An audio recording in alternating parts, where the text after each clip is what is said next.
Japanese baseball, like any sport in any country, has its fair share of legends. Some are well known outside Japan, either because their stats were utterly ridiculous, they held a world record for a time, or they played in Major League Baseball. But there are dozens who aren't that well known, some even amongst the Japanese baseball community. 3 years ago, I made a list of the top 100 players in NPB history in hopes of getting some of those names out there. And now I'm doing it again, now with a bit more structure. I'm also a lot better versed in NPB history than I was 3 years ago, so some players that fell through the cracks last time have now made the list. If you watched that last video, or the 11 top 10 videos I made going into this, you'll know how I rank these players. Career wins above replacement, divided by seasons played, multiplied by a player's 7-year peak. The product of that equation becomes the player's points score, which the players are then ranked by. However, unlike the last time I did this, I will be excluding seasons from the start of a player's career in which they didn't break the rookie threshold, because I feel it's kind of unfair to judge someone on a season they played 1 or 2 or 10 games in. I should also say that I will not be counting 2025 stats in this video because I wanted to get this out before opening day, so this is stats from 1936 to 2024. Stats from 1936 to 2022 are courtesy of NPBstats.com, and stats from 2023 and 2024 are courtesy of Deltagraphs. Both sites use the Fangraphs WAR model. To give you an example, let's take a look at one of my favorite players of all time, Sachio Kinugasa. Kinugasa put up 60.1 WAR over a 22-year career, with a 7-year peak of 25.6 WAR. That nets him 66.89 points, good for 222nd out of the 423 players I looked at to make this list. Got it? Good. With that intro spiel out of the way, let's take a look at the top 100 players in the history of Nippon professional baseball. While Takuya Kai will probably go down in history as the popular choice for best catcher of the 2010s, thanks to being part of the Hawks dynasty, I would argue that title actually belongs to Tomoya Mori. Hailing from the Osaka suburb of Sakai and starring for the Oryx Buffaloes U12 squad where he won the 2007 Konami Junior Tournament, Mori was a no-brainer target for the dominant Osaka Toin, forming a battery with Shintaro Fujinami. This got him drafted in the first round of the 2013 draft by the Saitama Seibu Lions. Even as a teenager, he would captivate Lions fans with his power hitting, his unique batting style, and his excellent work behind the plate, and as the Lions got better, he did too.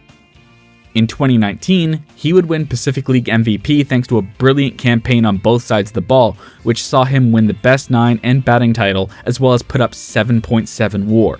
He'd then go on to put up another 7 WAR campaign in 2021.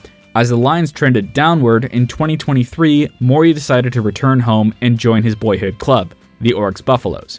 Replacing the departed Masataka Yoshida, Mori had another MVP caliber season, putting up a 167 WRC+, and forming a weird 3-man catching and first base platoon. Mori remains one of the faces of the Buffaloes, and he's still only 29 years old. He's easily on a Hall of Fame trajectory, and just might put himself into the conversation as a top 5 catcher of all time. Perhaps the most underrated player of the modern era, Haruki Nishikawa isn't exactly who you'd picture when you think of an all-time great, but that doesn't mean he isn't one. The son of a corporate ball player from a small town in Wakayama, Nishikawa grew up living and breathing baseball, winning a national tournament with his travel ball team in middle school. He would attend prefectural powerhouse Chiba Gakuen, where he would make the team as a freshman, and immediately put himself on the map as one of the best hitters in high school baseball, batting over 400 at summer Koshin while nursing an injured hand. After making Koshin in all 3 years of high school, he would be taken by the Hokkaido Nippon Ham Fighters in the second round of the 2010 draft. Getting his first taste of action in 2012, it was thought that Nishikawa's speed and awareness would make him a natural fit in center field. He wasn't. In fact, he was one of the worst defensive center fielders in the league. But he hit well and was one of the best base runners in the league, so nobody cared. Nishikawa would have his first truly elite season in 2013, mainly because his defense improved to just being mediocre, while his bat improved massively. That would be the start of 5 consecutive 5-WAR campaigns, during which he won the stolen base title twice while being an OBP machine, as well as winning 4 gold gloves that he honestly didn't really deserve. Nishikawa would attempt to be posted after this, but no MLB team took him up on the offer, and so he would elect free agency at the end of the year. He would join the Tohoku Rakuten Golden Eagles, where a move over to left field would improve his defensive value massively. However, his great run of form would be interrupted in 2023, He would spend most of that year in the minors, where he put up ridiculous numbers, earning him a contract with the Tokyo Yakult Swallows, where he's been ever since. Nishikawa is still only 33 years old, and has been primed as a bounce-back candidate. Wherever his career goes from here is anyone's guess, but he's clearly got a little bit left in the tank. Perhaps the greatest shortstop of the 1970s, Taira Fujita was a highly touted prospect when the Hanshin Tigers took him in the second round of the infamous 1965 draft. Fujita, who was born and raised in Wakayama and had grown up idolizing the Tigers, was initially upset when in his first days at spring training, Tigers coaching staff didn't take him seriously. He was even further enraged when he noticed opposing outfielders always played in when he was up to bat. So in the offseason, he picked up hammer throw, and never looked back. Fujita, like Hiroka before him, was an amazing offensive and defensive shortstop, but unlike Hiroka, he was actually able to hold on to it longer. However, his offensive reputation meant he never got any recognition for his defense. Still, he was a key piece on a Hanshin Tigers team that is often regarded as the best to never win a pennant, which was incredibly frustrating for Fujita, especially because they fell just short during his best season in 1973, where he put up 7.1 WAR. In 1978, injuries would force Fujita off shortstop, and he would spend the rest of his career primarily as a first baseman. He would bounce back in 1981, winning a batting title and comeback player of the year, but with Randy Bass joining the Tigers in 1983, his days were numbered. Fujita initially wanted to move to second base, but manager Tomoo Ando wouldn't allow it. Frustrated by this, and 2 seasons of mediocre play and less playing time, Fujita retired after the 1984 season. The year before, the Tigers finally won a Japan series. Despite being one of the premier players of his era, Fujita still isn't in the Japanese Baseball Hall of Fame.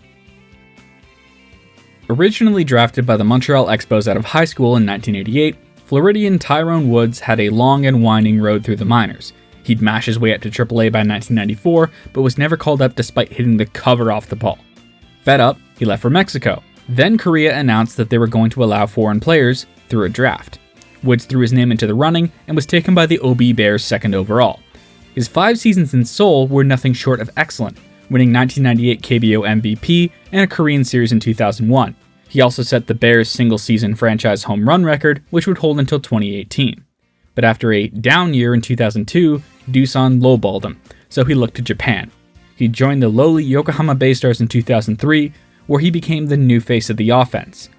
Woods cultivated an image as an intimidator, and would use that and the tight confines of Yokohama Stadium to his advantage, winning back-to-back home run titles, becoming the only man to win home run titles in both Korea and Japan. His 45 home runs were a Baystars record until 2008. But Woods had gotten used to winning, and was upset with the lack of forward progress for the Baystars, so he hit the open market after the 2004 season. He'd signed with the Chunichi Dragons, who were in the midst of the greatest era in franchise history. His 2-year, $10 million contract is still one of the richest in club history. Once again, playing for a competitive ball club, Woods thrived, and in his second year with the club in 2006, he would set the franchise home run record with 47, finally breaking Michio Nishizawa's 56-year-old mark. That meant, from 2006 to 2008, he held the single-season home run record for the Bears, Baystars, and Dragons at the same time. Woods would join another exclusive club the next year when the 2007 Japan series ended in his glove. Woods would play one more year with the Dragons, but despite mutual interest in continuing to play in NPB, he could never come to an agreement, and he'd be forced into retirement. Woods remains beloved amongst Bears and Dragons fans, and is lauded as one of the greatest foreign players in NPB history, and the greatest in KBO history. There are few baseball players whose stardom transcends the sport, who have fan pages with followers that number in the tens of thousands, and have thousands of people only watch the sport because of them and them alone. So how the hell is Shohei Ohtani this low? Simple, this list only covers his NPB stats, and while he was a sensation, he was not an overnight star on the field. Hailing from the Iwate city of Oshu and attending high school in the neighboring town of Hanamaki, the Nippon Ham Fighters convinced Ohtani to sign after drafting him and promising him that they'd develop him as a two-way player, which no MLB club would have done. Ohtani would crack the roster in 2013, but he really wouldn't get his sea legs under him until 2014. That year, he put up a 138 WRC plus at the plate and a 70 FIP minus on the mound.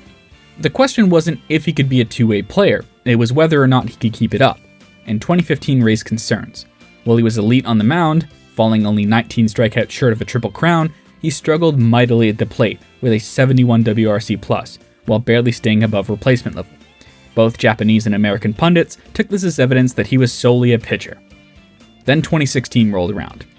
186 WRC+, 59 FIP-, 10 WAR. Ohtani would handily win PL MVP as he helped lead the Fighters to their third Japan Series in franchise history over the Hiroshima Carp. Ohtani would become the first and so far only player in NPB history to win 2 best nines in a single season, taking home the award for pitcher and DH.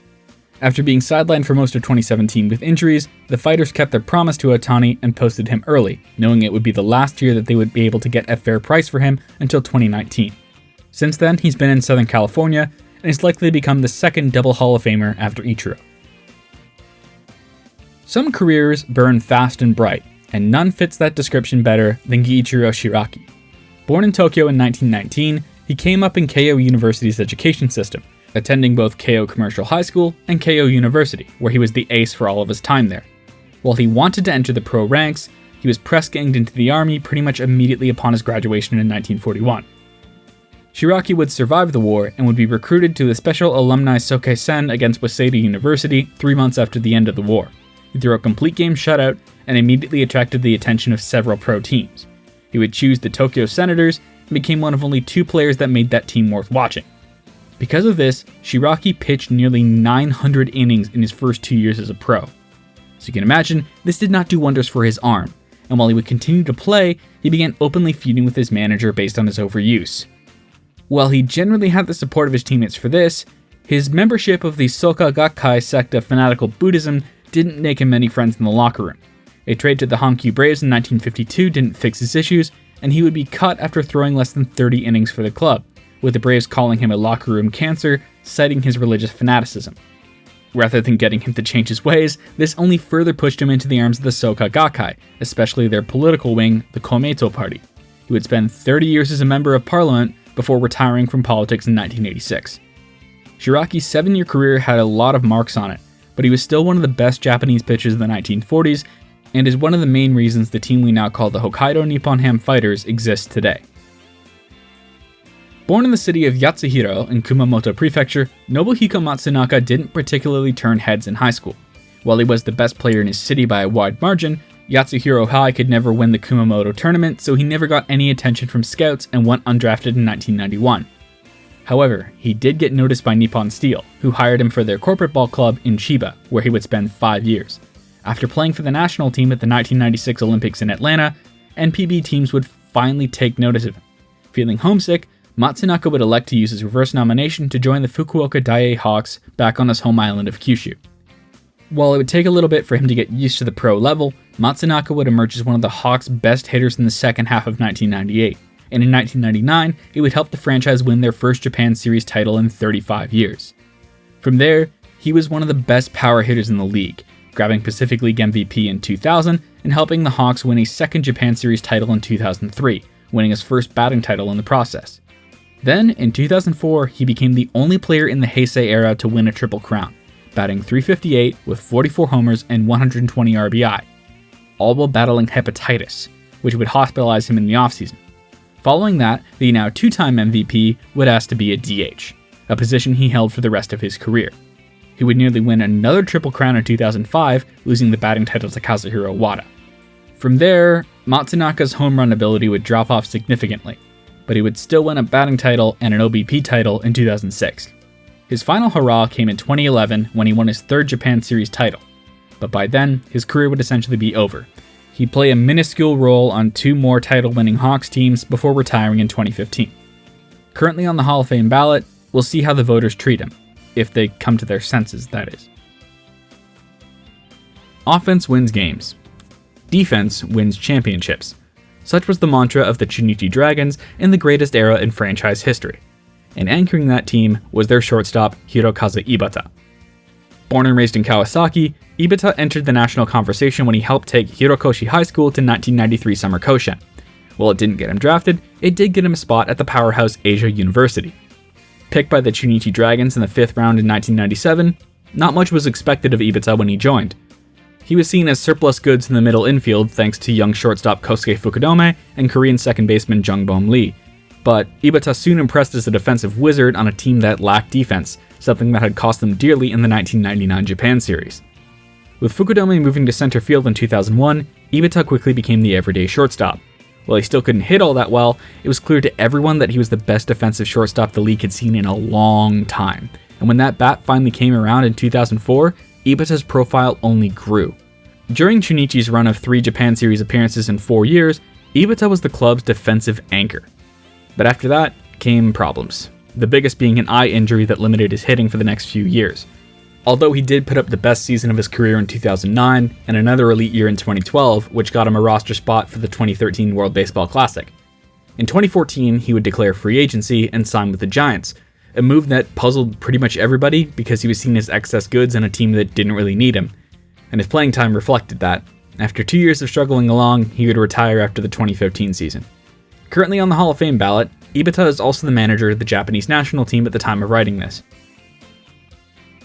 NPB is no stranger to big-name players falling under the radar because they play for mediocre teams, and I don't think anyone fits that bill better than Takahiro Norimoto. Born and raised in Taga, a town of less than 7,000 people in Shiga Prefecture, Norimoto captained his small elementary school to 2 national tournament appearances before attending Yahata Commercial High School, where he failed to make Koshan. He would attend Mie Chukyo University, where he would make the finals of the national championship, only to get walked off. Still, it was enough for the Tohoku Rakuten Golden Eagles to take him in the second round of the 2012 NPB draft. It didn't take him long to slot in behind Masahiro Tanaka and lead the Eagles to the Japan Series as a rookie, going 15-8 and winning PL Rookie of the Year. With Tanaka gone after that season, Norimoto essentially became the third ace of the Eagles and won 5 consecutive strikeout titles in the mid-2010s. But he was only an All-Star 3 times because, well, the Eagles hadn't really been able to build off their championship. Still, during that stretch, he set the NPB record by recording double-digit strikeouts in 8 consecutive starts. Norimoto's main strength was his ruthless consistency. Even when his ERA climbed thanks to subpar defense, he still carried an above-average FIP throughout the 2010s. Despite rebounding to ace form in 2023, Norimoto would be selected to replace Yuki Matsui as the Eagles' closer in 2024, and that's the role he's held ever since. Still an elite pitcher at 34, Norimoto is not only one of the best NPB pitchers of the 2010s, but one of the best in Eagles history.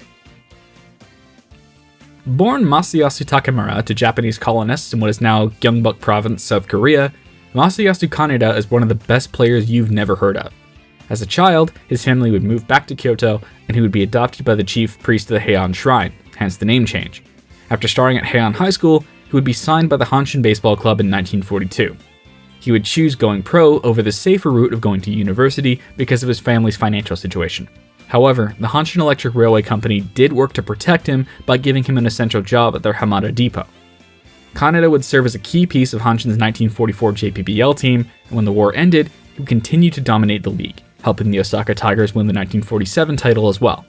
This became known as the Dynamite era in Tigers lore, and Kaneda was one of the pieces at the forefront. When the league split in 1950, Kaneda stayed loyal to the Tigers and was once again one of their best players, with his magnum opus being an 8-war campaign in 1953. After struggling along for 2 more seasons, Kaneda would retire in 1957. In recent years, he's posthumously re-entered the conversation as an analytical darling thanks to the emergence of era-adjusted stats, with some pushing for him to get back on the experts ballot for the Japanese Baseball Hall of Fame. Regardless if he makes it in or not, he remains a Hanshin Tigers legend. Born in the small Oita town of Saiki during the dying days of World War II, Naoki Takahashi grew up as both a brilliant pitcher and a brilliant student. This led to him attending Sukumi High School in the coastal town of the same name. After making summer koshin with them in 1963, he would attend Waseda University, dominating the Tokyo Big Six and being drafted 35th overall by the Toei Flyers in 1967. Despite all the success, Takahashi wasn't confident that he'd be good enough for NPB. But since this was a time where draftees had a year to decide if they wanted to sign or not, he would join Nippon Kokan in the interim. To say he was dominant was an understatement, and after leading them to an intercity baseball tournament appearance, he would sign with the Flyers before the deadline.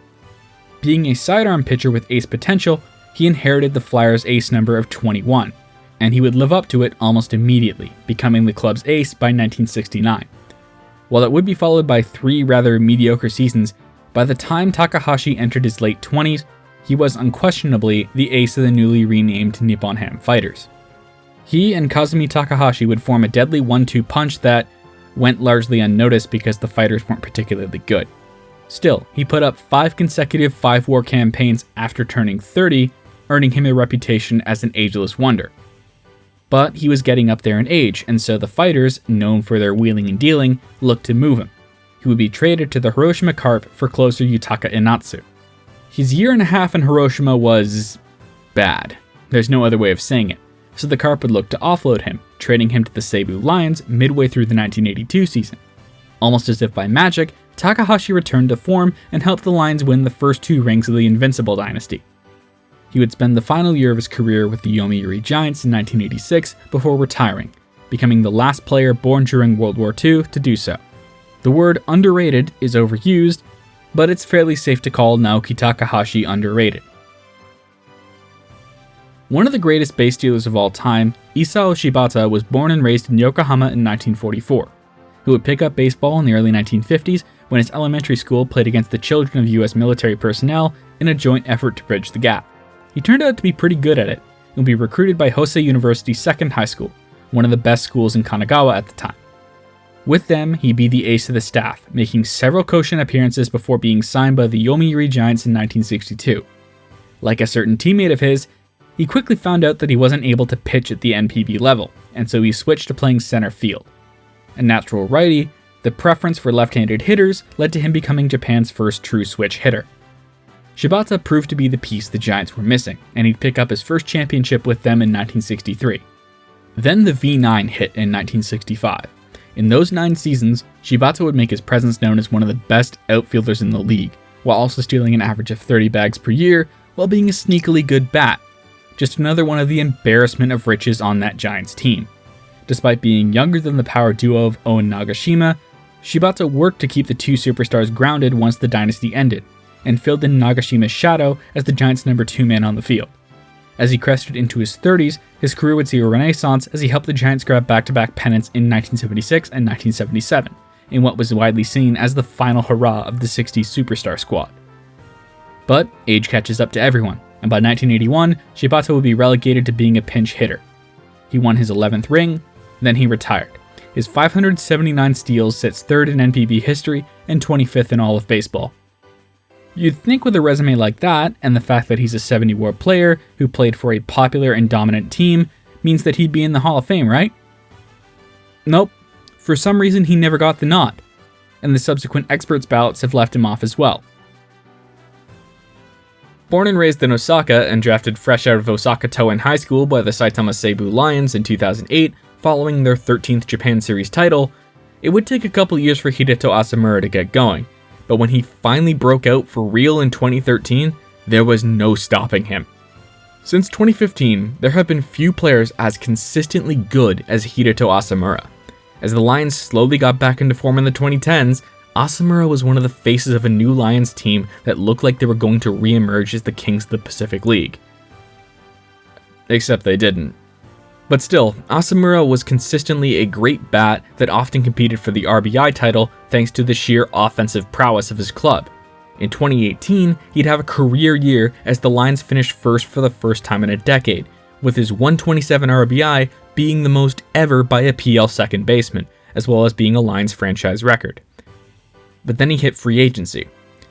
If there's one thing the Lions have been really bad at since their last Japan Series victory, it's free agency. For the second time in as many years, the Lions would lose a core piece to the Tohoku Rakuten Golden Eagles. Since 2019, Asamura has been the offensive face of a very bipolar Eagles club, largely because he's the only consistent part of that offense. While he's largely moved off second base and into a DH role these past couple years, Asamura continues to assemble a Hall of Fame career as one of the best second basemen of his generation. One of the best offensive players in the 1960s, Shinichi Eto, also known as 8-Man or 8-Ball, is one of the best offensive players in Shinichi Dragons history. But when he started his career, no one wanted to sign him. This is back before the days of deep scouting departments in the draft, so if you didn't play at Koshien, you were basically invisible. And he was unable to help Kumamoto Commercial make Koshien. So, Eto played for Nippon Steel Futase, a mining company. Unlike most corporate ball players today, who have a low-level desk job to skirt around the rules, Eto actually worked in the mines while playing for the company team. This would turn him into corporate ball's deadliest power hitter, and he would be snapped up by the Dragons in 1959. What followed was a decade of domination. Eto was the best hitter on the Dragons from virtually day one, and was the linchpin of the offense. From 1963 to 1969, he never hit fewer than 20 homers in a season, and his 211 WRC Plus in 1959 remains the best offensive season in Dragons history. However, in 1969, the Dragons hired Shigeru Mizuhara, and the two had a massive falling out which led to Eto retiring, coming out of retirement, and getting traded to the Lotte Orions for 1970. There, he helped them win their third PL pennant with a monstrous second half. From there, Eto would become a transient bat, and he would bounce around with the Whales, the Lions, and back to the Orions before retiring in 1976. He would be posthumously elected to the Japanese Baseball Hall of Fame in 2010. For the longest time, there was a stigma in Japanese baseball surrounding players who wore glasses, especially catchers. While, yes, plenty of players in the past had worn them, including 1950 PL MVP Kaoru Beto, it was thought that the game had progressed to the point where those players had been left behind. Atsuya Furuta changed all that. Born in Kawanishi and growing up a die-hard Hankyu Braves fan, Furuta went undrafted out of both Kawanishi Meiho High School and Ritsumeikan University thanks to his glasses. He would end up playing corporate ball for Toyota and had such a dominant campaign in 1988 that teams couldn't afford to ignore him anymore. He would be grabbed by the Yakult Swallows in the second round of the 1989 draft and immediately slotted in as their starting catcher. By 1991, he was the best catcher in NPB by a wide margin. And in 1992, he put up the best season by a CL catcher ever. Furuta was a cornerstone of the 1990s Swallows dynasty, picking up CL MVP in 1993 and 1997, and solidifying his reputation as one of the best defensive catchers ever, winning multiple gold gloves that probably should have gone to Motonobu Tanishige. His career in the 90s mirrored the dynasty, as his best seasons were all marked by pennants. Multiple Japan Series championships would end in his glove. In fact, his tactical ability is widely credited with blunting the dominant offense of the Kintetsu Buffaloes in the 2001 Japan Series. Furuta was smart and authoritative both on and off the field, well, most of the time, and he channeled that into leading players through the merger crisis of 2004. He would be inducted into the Japanese Baseball Hall of Fame in 2015. As has become abundantly clear over the last 40 years, if you want to become the ace of the Yomiuri Giants, you have to pull some underhanded tomfoolery to get there. Tomoyuki Sugano is no different, although in his defense, his reasons were more justifiable than the others. The nephew of Hall of Famer Tatsunori Hara, Sugano grew up as an heir to both Giants and Tokai University royalty, so it made sense that he came up in Tokai's education system. With his grandpa as his high school coach, he grew up in an environment that was almost tailor-made for him to become a superstar, and when he entered the 2011 NPB draft, he made it clear to everyone that he wanted to be a Giant and only a Giant. Then the Fighters took him in the first round as well, and won the lottery for him. The Hara family went absolutely ballistic in the press, and Sugano took a year out. The Giants took him uncontested in 2012. He made up for lost time almost immediately, and was the Giants' ace from year one, a position he held for the rest of the decade. His ERA and FIP were consistently over 30% better than his peers, and he won 2 MVPs, 4 ERA titles, and 2 Sawamura awards, with the second one coming after a pitching triple crown in 2018. MLB teams naturally wanted him, but with the Giants being managed by his uncle, it was unlikely that they would ever get him. Sugano was also irked by losing 3 Japan Series finals in 2013, 2019, and 2020, and really wanted to get that ring with his boyhood club. He would request a posting in 2021 solely to test the market, and came back to the Giants when they matched a deal from an unknown MLB team. As his age caught up with him, he had a massive downturn in performance, but the dead balls of the early 2020s would allow him to rebound, helping him win his 3rd MVP in 2024. After the Giants were eliminated from the CLCS, and with his uncle no longer managing the team, Sugano would use his opt-out and make the jump across the Pacific, feeling it would be his last chance to do so. He signed with the Baltimore Orioles in 2025, bringing a proven veteran presence to a young team looking to make some noise in baseball's toughest division. Only 5 men have won the Sawamura Award 3 times in their career, and only 2 since it went league-wide in 1989. While Masaki Saito won't make this list, the other will. His name is Yoshinobu Yamamoto. Born in Bizen in Okayama, Yamamoto would move to Miyazaki Prefecture for high school, citing a desire to focus solely on baseball. While he would dominate the Kyushu high school baseball scene, including throwing a perfect game as a second year, he never made Koshin. But since this was the age of the internet, that didn't matter, and his raw stuff would see him get taken in the 4th round of the 2016 NPB draft by the Oryx Buffaloes. Joining a team that had been the textbook definition of mediocre for over a decade did wonders for Yamamoto, as it allowed him to get his sea legs under him as a rookie. The Buffaloes would use him as a setup man in 2018, and he proved to be one of the best relievers in the league. So now it was time to start. Stepping into the jaws of the PL during the last great offensive explosion in NPB history? How do you think he did? How about a sub-2 ERA, netting him the ERA title by a wide margin? At this point, his only real concern was his strikeout rate, a concern he proved mute when he won the strikeout title in 2020. It was time for a run. The Buffaloes went from worst to first in 2021 and would win 3 consecutive PL pennants for the first time since the late 70s, and Yamamoto was their ace. 3 Triple Crowns, 3 Sawamuras, and a Japan Series title in 2022. Yamamoto was always hungry for more too. Much to the chagrin of MLB fans who consider NPB a minor league, he went balls out in all 3 seasons, determined to do everything in his power to help the Buffaloes win. In his final start with Oryx in Game 6 of the 2023 Japan Series, he shoved, tossing a 138-pitch complete game. When asked if he felt it was too risky, he said he'd do it again in a heartbeat. Since that Japan Series loss to the Tigers, he's been in LA with the Dodgers, where he became the only man to win baseball's quintuple crown: World Series, Japan Series, World Baseball Classic, Olympics, and Premier 12. Unless MLBers are allowed to participate in the 2028 Olympics, I don't think we'll see that happen again.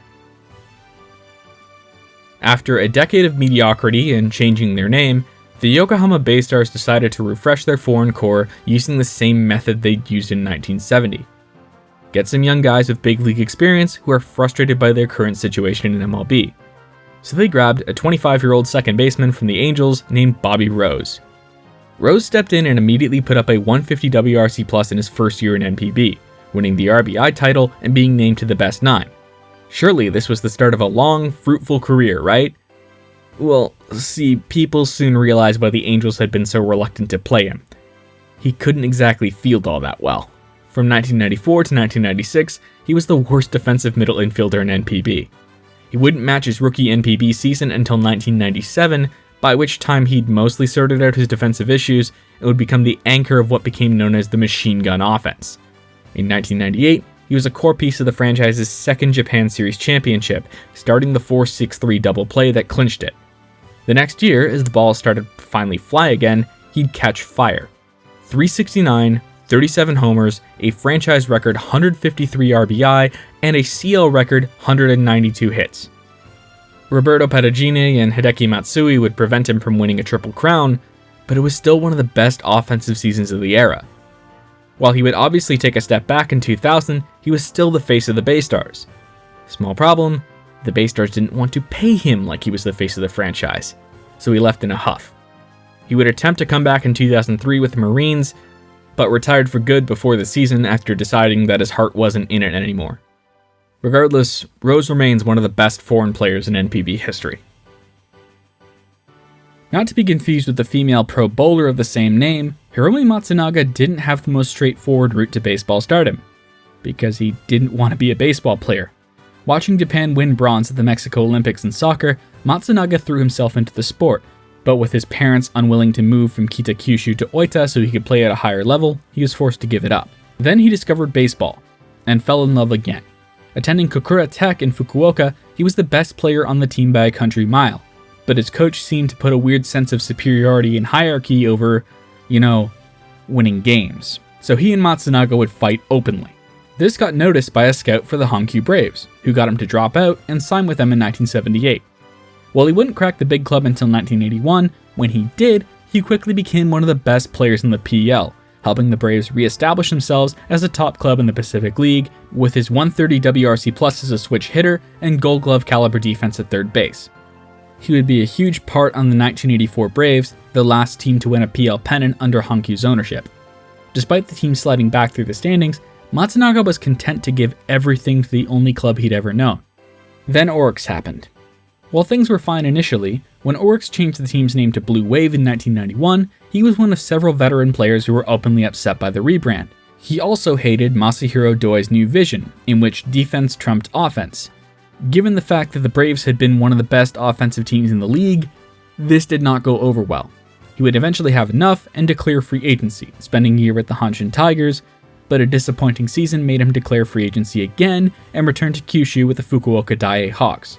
He'd spend the final 4 years of his career there, but as the team got progressively younger, he struggled to get playing time. After being cut, he tried to walk on to the Oakland A's, but couldn't get a major league deal out of camp, so he retired. Matsunaga is another one of those analytical darlings for whom advanced stats have shown their true value. While I don't think it's enough for him to get into the Hall of Fame, he probably should get a second look. The son of a high school teacher and a high school baseball coach, Masayuki Kakefu wasn't always primed for greatness. His father, a World War II veteran, had given up on baseball during the war. But when his son decided to take up the sport in the early 1960s, he helped his father fall back in love with the game. He would be the first of many, as the kid from Chiba would eventually go on to become the fourth Mr. Tigers. Drafted 68th overall in the 1973 NPB draft, Kakefu shocked the league when he immediately slotted in as the team's starting third baseman in 1974.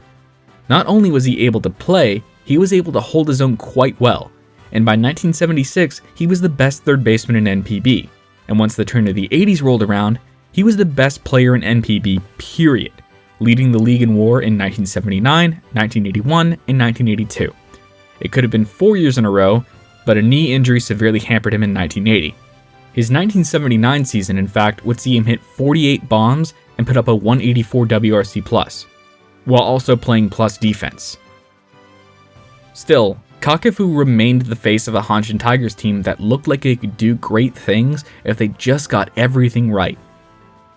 Then they did. Hitting cleanup with Randy Bass in front of him, in 1985, Kakefu would help lead the Tigers to their first title in 38 years, putting up his second 40-homer season and helped anchor an offense that gave opposing pitchers nowhere to run. The Tigers were all set to do it again, but then Kakefu broke his wrist. He was never the same again. After struggling along for 2 more years, Kakefu retired at just 33. He would be elected to the Japanese Baseball Hall of Fame in 2025. Arguably the face of the modern Hanshin Tigers, Koji Chikamoto's path to get there was long and winding. Born on the island of Awaji in Hyogo, Chikamoto would attend Yashiro High on the mainland, where he was an elite 2A player, but since the school never made Koshin, he fell under the radar. He would instead go to Kwansei Gakuin University, studying pre-law while destroying the lower levels of the Osaka University baseball scene. While this obviously didn't get him noticed by NPB clubs, it did get him noticed by Osaka Gas, who hired him after he graduated. Unlike most corporate ball players who don't take their regular work too seriously, Chikamoto was a natural leader in the office as well as on the diamond. When he finally got drafted 3 years later in 2018, Osaka Gas lamented the loss of a man they felt could have been a great executive at the company. Their loss was the Hanshin Tigers game, and he'd be their starting center fielder from pretty much day one, as well as being their de facto captain despite his relatively young age. His 154 hits as a rookie was a Central League record, and would be arguably the best center fielder in NPB from his sophomore season onwards. Not only that, but he was an elite defender with blazing speed, which netted him 5 stolen base titles in his first 6 years in NPB. When the Hanshin Tigers went on their run in 2023, Chikamoto put up a 7-WAR campaign, but ended up being snubbed for CL MVP. That didn't matter to him though, as the Tigers would win their first Japan series in 38 years. Chikamoto remains one of the Tigers' premier players today, and probably will be for years to come. While his late start means he won't get remembered as the 6th Mr. Tigers, he's still an irreplaceable part of Tigers history. Given that Hanshin was his boyhood club, I don't think he'd want it any other way. For the first 15 years of their existence, the Kintetsu Buffaloes were a bad, unpopular team that above all lacked an identity. Eventually, they found it in a local kid who'd come to be known as Mr. Buffaloes. Born in Nishizaki in central Hyogo, Keishi Suzuki was pushed into baseball by his father, becoming a lefty at an early age after breaking his arm. Attending Ikoei High School in Kobe, Suzuki led the school to the Hyogo finals 2 years in a row, losing in heartbreaking fashion both times. Still, it would be enough for the Kintetsu Buffaloes to take him with the first pick of the second round in the 1965 draft. Suzuki was the Buffaloes' ace from day one, making the All-Star team. There, he asked Masaichi Kaneda to teach him how to throw his curveball. Kaneda brushed him off. Upset by this, Suzuki vowed to become one of the greatest strikeout pitchers ever just to stick it to Kaneda. What followed was 6 consecutive PL strikeout titles, during which Suzuki helped will the lowly Buffaloes into the first competitive era in franchise history. Despite being young, he also made it a point to help out new Buffaloes pitchers in adjusting to the pro ranks, as a further way to stick it to Kaneda. As the 70s went along and the Buffaloes finally became a consistent competitor, Suzuki's workload started to take its toll. But he'd still put up a pitching triple crown in 1978. But that would be his last hurrah. Injuries hampered him during the Buffaloes' first 2 pennant campaigns, and he openly wondered what might have happened had he been fully healthy for those Japan Series finals, as the Buffs would lose both of them in 7 to the Hiroshima Carp. As he entered his mid-30s, his strikeout stuff was mostly gone, but he still remained a force at the front of the Buffaloes' rotation. He'd get his 300th win and 3,000th strikeout in 1984, and would retire after the next season. Suzuki's number 1 would be the only number retired by the Buffaloes, and he'd be inducted into the Japanese Baseball Hall of Fame in 2002. The unceremonious unretirement of 1 by the post-merger Buffaloes remains a sticking point amongst fans of the old Buffaloes, many of whom have never forgiven Oryx for the slight. It's not often that you can say a player saved a franchise and be 100% serious about it, but that's what Ryohei Hasegawa did. Born and raised in Honda in Aichi Prefecture, Hasegawa would graduate from high school in 1948, and after failing to sign with the Chunichi Dragons, he spent the following 2 years bouncing around 4 different corporate ball teams, hoping to get noticed. That happened when the expansion Hiroshima Carp signed him in 1949. Although he initially struggled, by the end of NPB's inaugural season, Hasegawa was the ace of the Carp and would be the team's lone representative at the first NPB All-Star Series in 1951. Despite the team finishing last again that year, he still finished with a record of 17-14. After the struggling Carp delivered his contract slightly late, Hasegawa was pursued heavily by the Chunichi Dragons, who tried to convince him to sign by saying that the Carp would fold at the end of the season anyway. After intense media and fan backlash, Hasegawa decided to reject his boyhood team and re-up with the Carp. That year, Hasegawa pitched his heart out and saved the Carp from contraction. While only putting up 11 wins, he pitched over 300 innings with a FIP minus under 80 and kept the club out of last place. Hasegawa's loyalty would be rewarded as the Carp did everything they could to raid the now defunct Shochiku Robins for their top talent, and began to field the team that could actually get out of the basement. In 1955, Hasegawa would have his best season, becoming the first and only Carp pitcher to win 30 games, netting him the wins title. However, as he entered his early 30s, Hasegawa would relinquish the role of ace to Kiyoshi Oishi and step into the background. He'd retire in 1963. He would be elected to the Japanese Baseball Hall of Fame in 2001. A Kyushu boy through and through, Kenji Jojima was born and raised in Sasebo, Nagasaki, and attended Beppu University High School in Oita Prefecture. Jojima would end up ruffling a lot of feathers when he declared for the 1994 NPB draft after committing to Komazawa University. Hawks GM Rikuo Nemoto had already declared that he was going to draft him anyway, but the thing that really sealed the deal was the fact that the Hawks had hired Sadaharu Oh to manage them. Jojima had wanted to play pro baseball since he watched Oh's retirement ceremony as a 4-year-old, and getting to play for the King made it all worth it. Jojima would emerge as the Hawks' primary catcher in 1997 and would be instrumental in leading them to their 1999 Japan Series championship, the club's first in over 30 years. While he was great offensively, what really made him stand out was his defense, as he was an utter wizard by the plate, and his play calling helped turn what had been a relatively mid-pitching staff into one of the best in NPB. After another Japan Series championship in 2003, a year in which he'd taken home PL MVP and a 5th consecutive Gold Glove, he would set his sights on MLB, leaving for the Mariners as a free agent in 2006. He would return to NPB with the Hanshin Tigers in 2010 and looked like he hadn't missed a beat, but his insistence on returning from a knee injury early would end his career at age 36. While it's tempting to think just how high he could have climbed up this list had he not signed with the Mariners, Jojima will still easily go down as one of the best catchers in NPB history. Perhaps the most confusing player of the modern era, Yoshio Itoi, aka Superman, is one of the most damning takedowns of the eye test in baseball. Journalists from the 2000s praised his defensive ability while labeling him as just a decent hitter. In reality, his defense was awful and his hitting was spectacular. Hailing from the small Kyoto town of Iwataki, later absorbed by Yosano, Itoi was originally scouted as a pitcher, something he would remain until a couple years after going pro. However, Whether it was at Miyazu High School, Kinki University, or with the Nippon Ham Fighters, Itoi couldn't shake the injury bug, so he became a hitter. In 2007, 3 years after getting drafted, he would finally make his debut with the big club for 7 games. However, by 2009, Itoi emerged as a star with the Fighters, helping them win the PL pennant.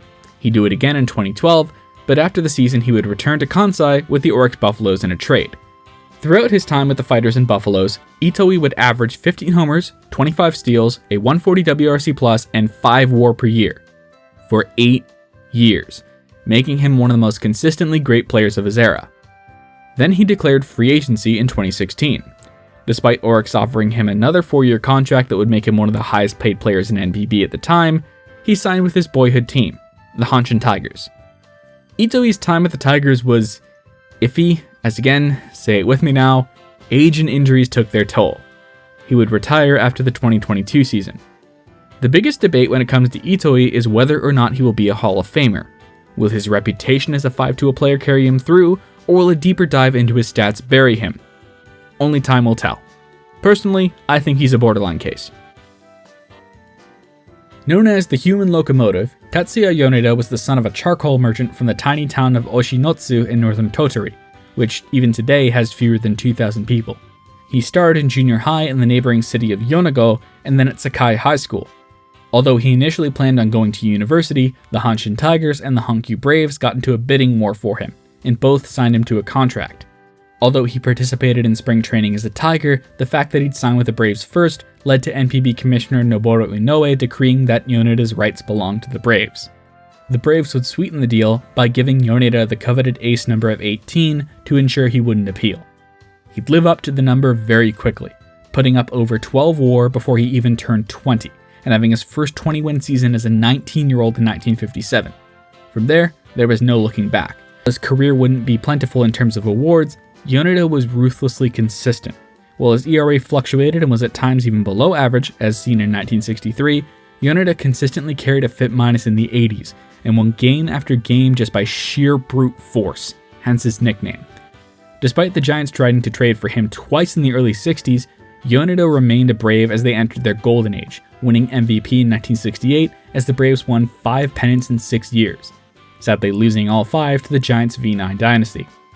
1973 would be Yoneda's last elite season, as injuries and workload started to slow the locomotive down. After not getting much playing time to start the 1975 season, Yoneda requested a trade to the Tigers. He got his wish.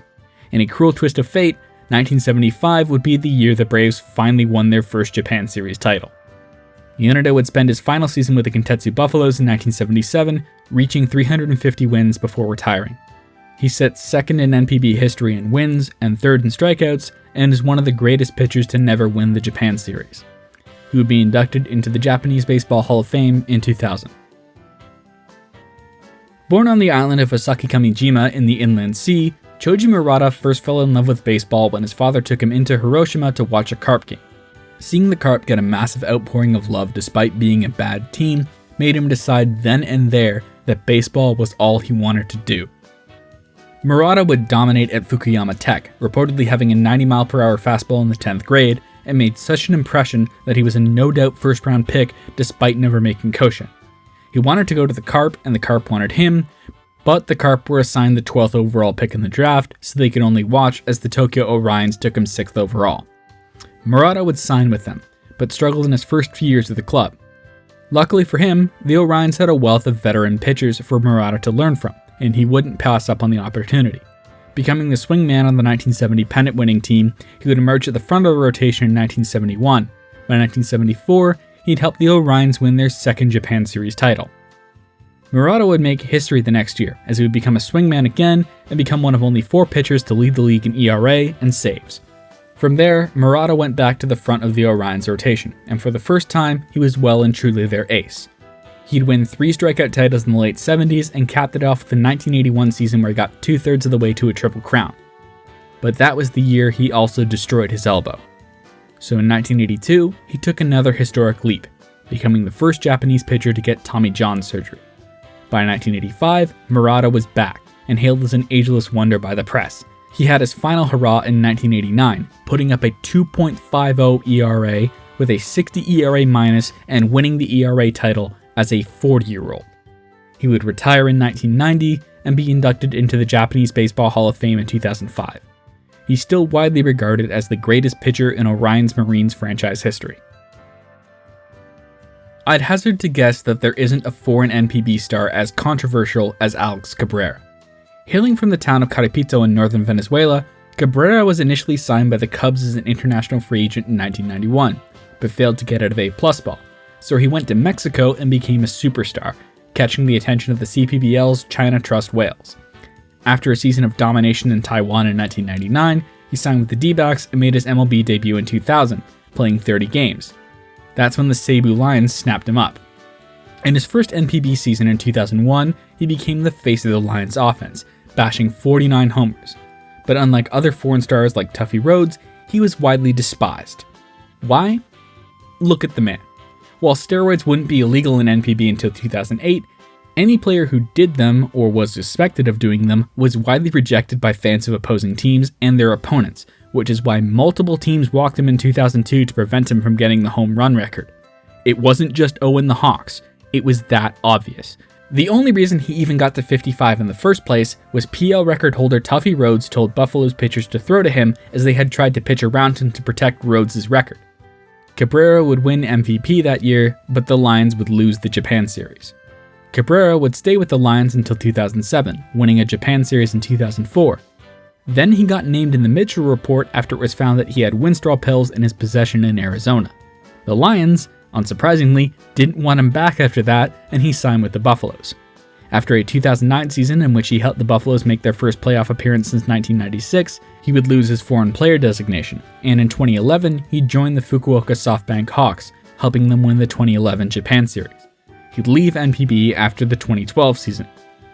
Cabrera would almost immediately get banned from the Mexican League for PEDs and played in the Venezuelan League until 2017, getting bopped for PEDs multiple times. As you can imagine, these incidents didn't help Cabrera's perception amongst Japanese baseball fans. While several of his contemporaries are regularly honored and floated around in Hall of Fame conversation, he is not.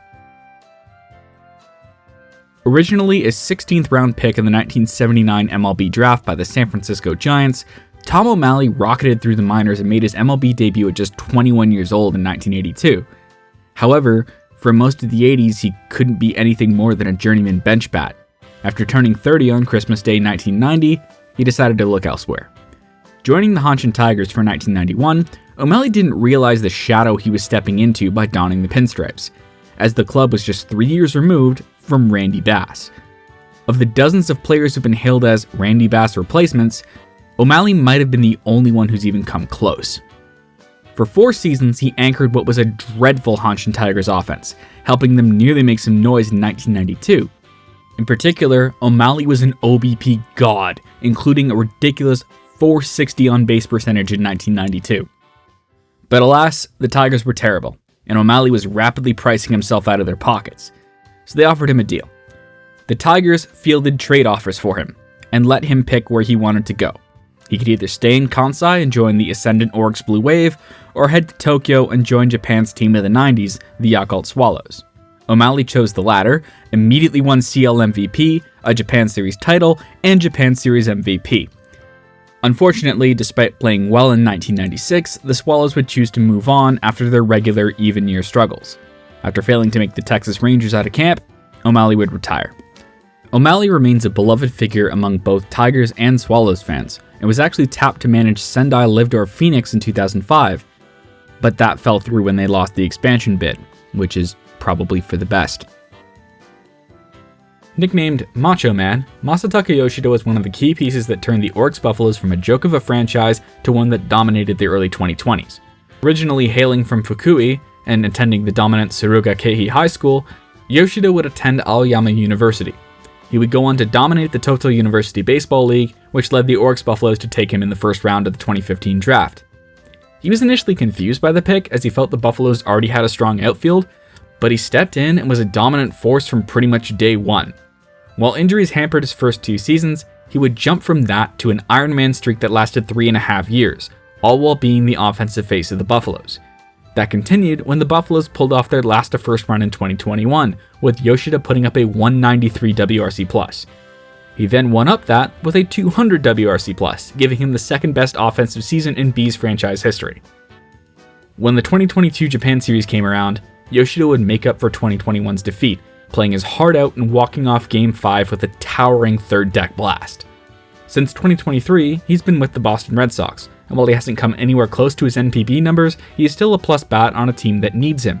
And again, this is only an NPB list. MLB numbers don't factor into it. Whether or not he returns to NPB in the future, his 2022 ring will forever make him a B's franchise legend.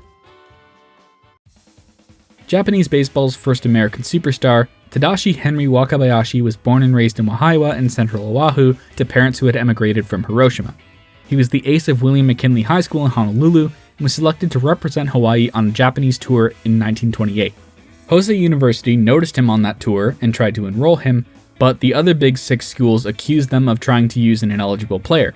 So, at 21 years old, Wakabayashi had to do a year of high school in Japan before he could play for the school. Once he did, he spent 5 years at Hosei, helping them win 4 Big Six titles.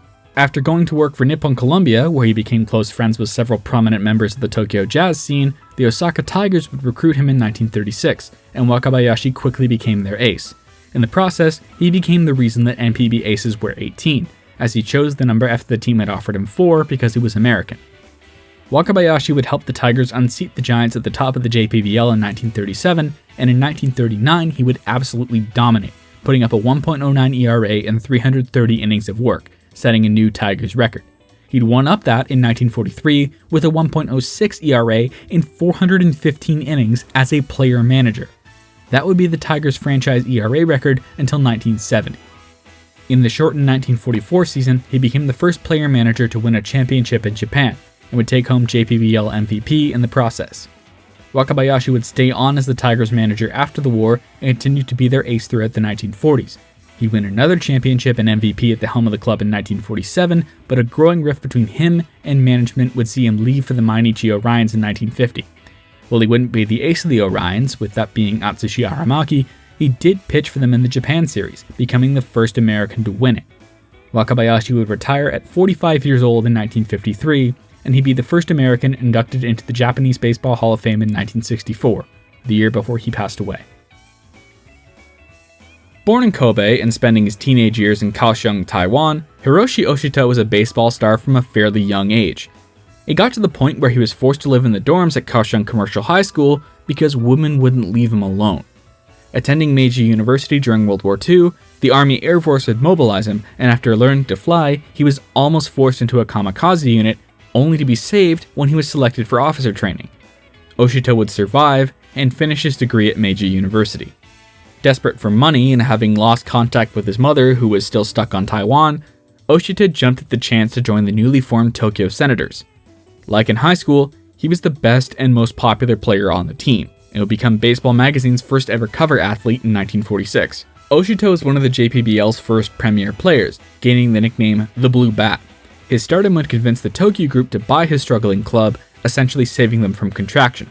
The club still plays today as the Hokkaido Nippon Ham Fighters. When his mother finally returned from Taiwan in the late 1940s, she would be caught up in Japan's meth crisis. Oshita would pay to get her clean, but the shame associated with having a family member addicted to drugs would lead him to lie to the Flyers when asking for money to cover the cost. The fallout got so bad that Oshita was exiled as far as the Flyers could send him, to the Nishitetsu Lions. They thought this was a punishment. They were wrong. Oshita would join one of the greatest teams in NPB history, picking up PL MVP in 1954 and retiring as a 4-time pennant winner and 3-time Japan Series champion. He would be posthumously elected to the Japanese Baseball Hall of Fame in 1980.